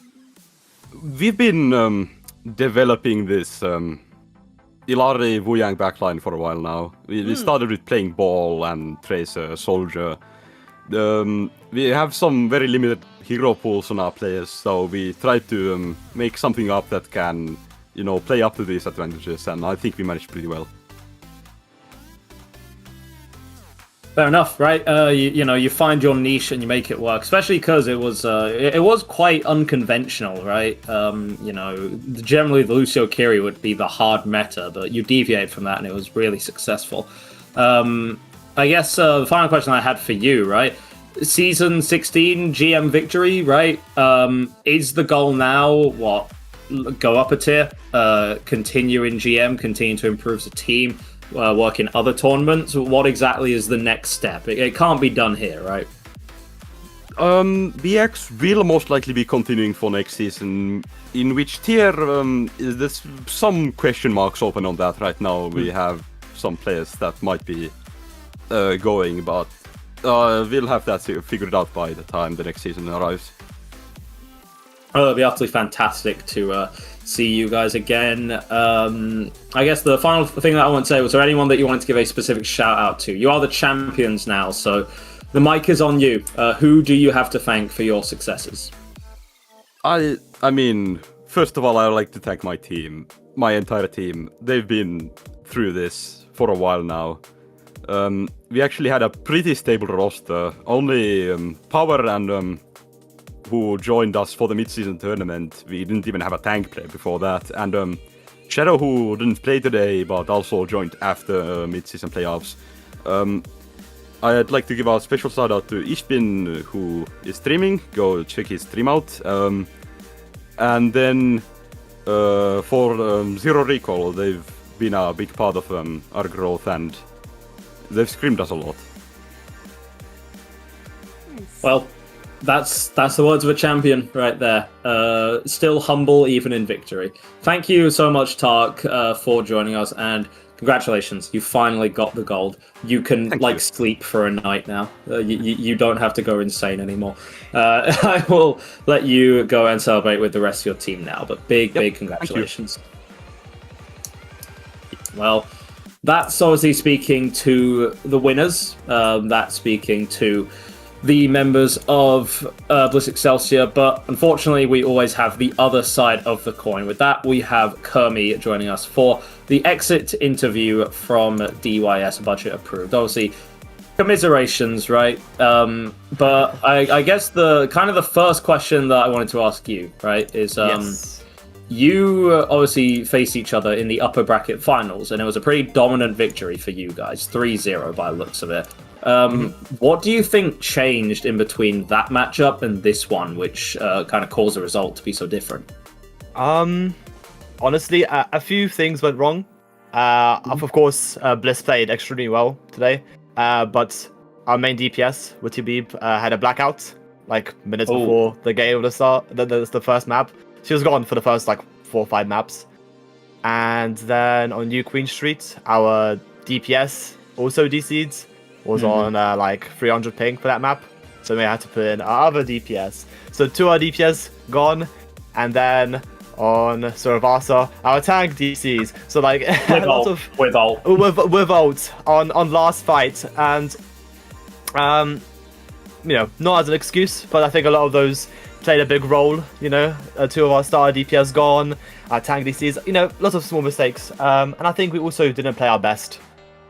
So I think all those small little things put together added to it. Yeah, definitely. It seemed like it was minor mistakes that were kind of happening along the way. Some really unlucky timing DCs here, but the composition that you guys were playing, we gave a big shout out to you, Kermie, specifically on King's Row. Felt that the Lucio, I mean, you got some really, really great clips throughout that one. So, how did you guys feel about kind of playing these Lucio compositions versus playing when we had you on a different support? Well. I'm much of a Lucio one trick, I would say. Well, I can play other things, but Lucio is like my most played. I will say, after King's Row, I feel like my all my Lucio powers left me, and I was kind of inting a little bit and making mistakes I wouldn't normally make. But we play a lot of Lucio, and I think that's what we're comfortable on. I don't know what else to say about the Lucio. Yeah, we just love it. We love going fast, and I felt like against Bliss, playing Ilari Wu Yang a lot, I felt like the speed was quite a strong thing against them, since they're quite stationary. Going in and jumping them would work, and it worked out sometimes, but. Yeah, it's hard to get it right every single time, definitely, even if you have the right idea. I like that you bring up the compositions that were being run on the other team, because it's some really strange compositions. I mean, we said it here on the broadcast, yes. You know, we're not used to seeing this Iari Wu Yang arrow on either the Soldier or the Bastion, both really unconventional here. So how did your team did you know coming into this that you were going to be up against some of these comps? We knew Perksy was going to be on the Tracer quite a lot. The Farah were kind of out of nowhere. The Bastion, the Bastion. We did not like the Bastion a lot, honestly. We had to get that gone for a map. And then the Soldier, I think that was the nail in the coffin for us, or for me specifically. Yeah. Arrow can't be stopped. You ban the Soldier, bro goes to Bastion. You ban the Bastion, bro goes back to Soldier. There's no winning. Insane. There's no winning. And obviously, I guess you know that you guys are very capable of winning a title like this. Obviously, you had a fantastic last match against Bliss Excelsior. I guess my question to you is, what do you think as a team, what kind of adaptations can be made going forward? So that, you know, you don't have to deal with a silver medal, you can just go straight for gold? Oh, that's a good question. I think just practicing a lot. Our team shifted a lot through the CGL season. For example, I wasn't on the team until I think a couple of days before the last Lost Rock, so I wasn't familiar with the team a lot. And then we had a lot of people coming in and coming out, and I feel like more time with the team, getting used to each other. Would be a lot better. I guess more practice, more scrims, just the standard. More is, the more the merrier, right? Is there anyone that you wanted to shout out? Of course, you know, second place is still pretty damn good, so don't be too harsh on yourselves for that one. Anyone that you wanted to shout out? Always shout out to our best friend, Witty Beeb. Love him. He wasn't here today, but we've got to shout him out. Ronan, the Tracer god on our team. He plays really, really well. Shout out to Rav, Rav, we call him.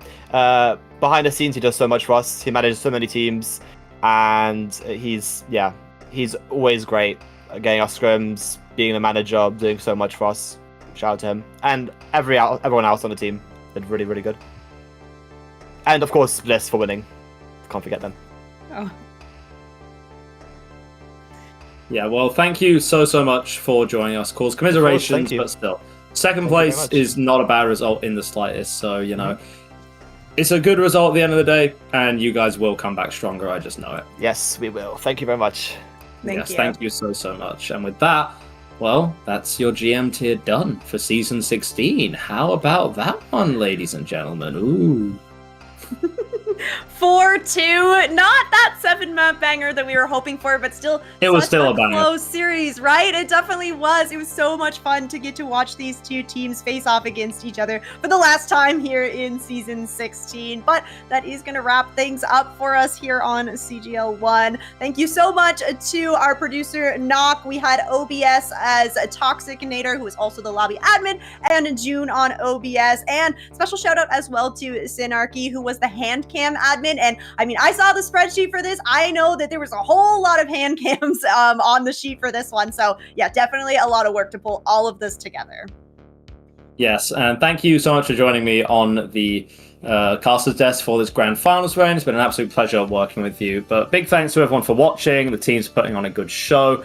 You know, until season 17, I guess. Though I do think this week, don't go anywhere. You know, we still have plenty of grand finals to be played. But in terms of the GM tier for season 16, well, that's all we got, I'm afraid. So make sure that you tune in for the rest of the week for the remaining grand finals that we still have to go. I believe that we have a stream on tomorrow at the same time, so make sure that you catch that. In the meantime, thank you so much for joining us.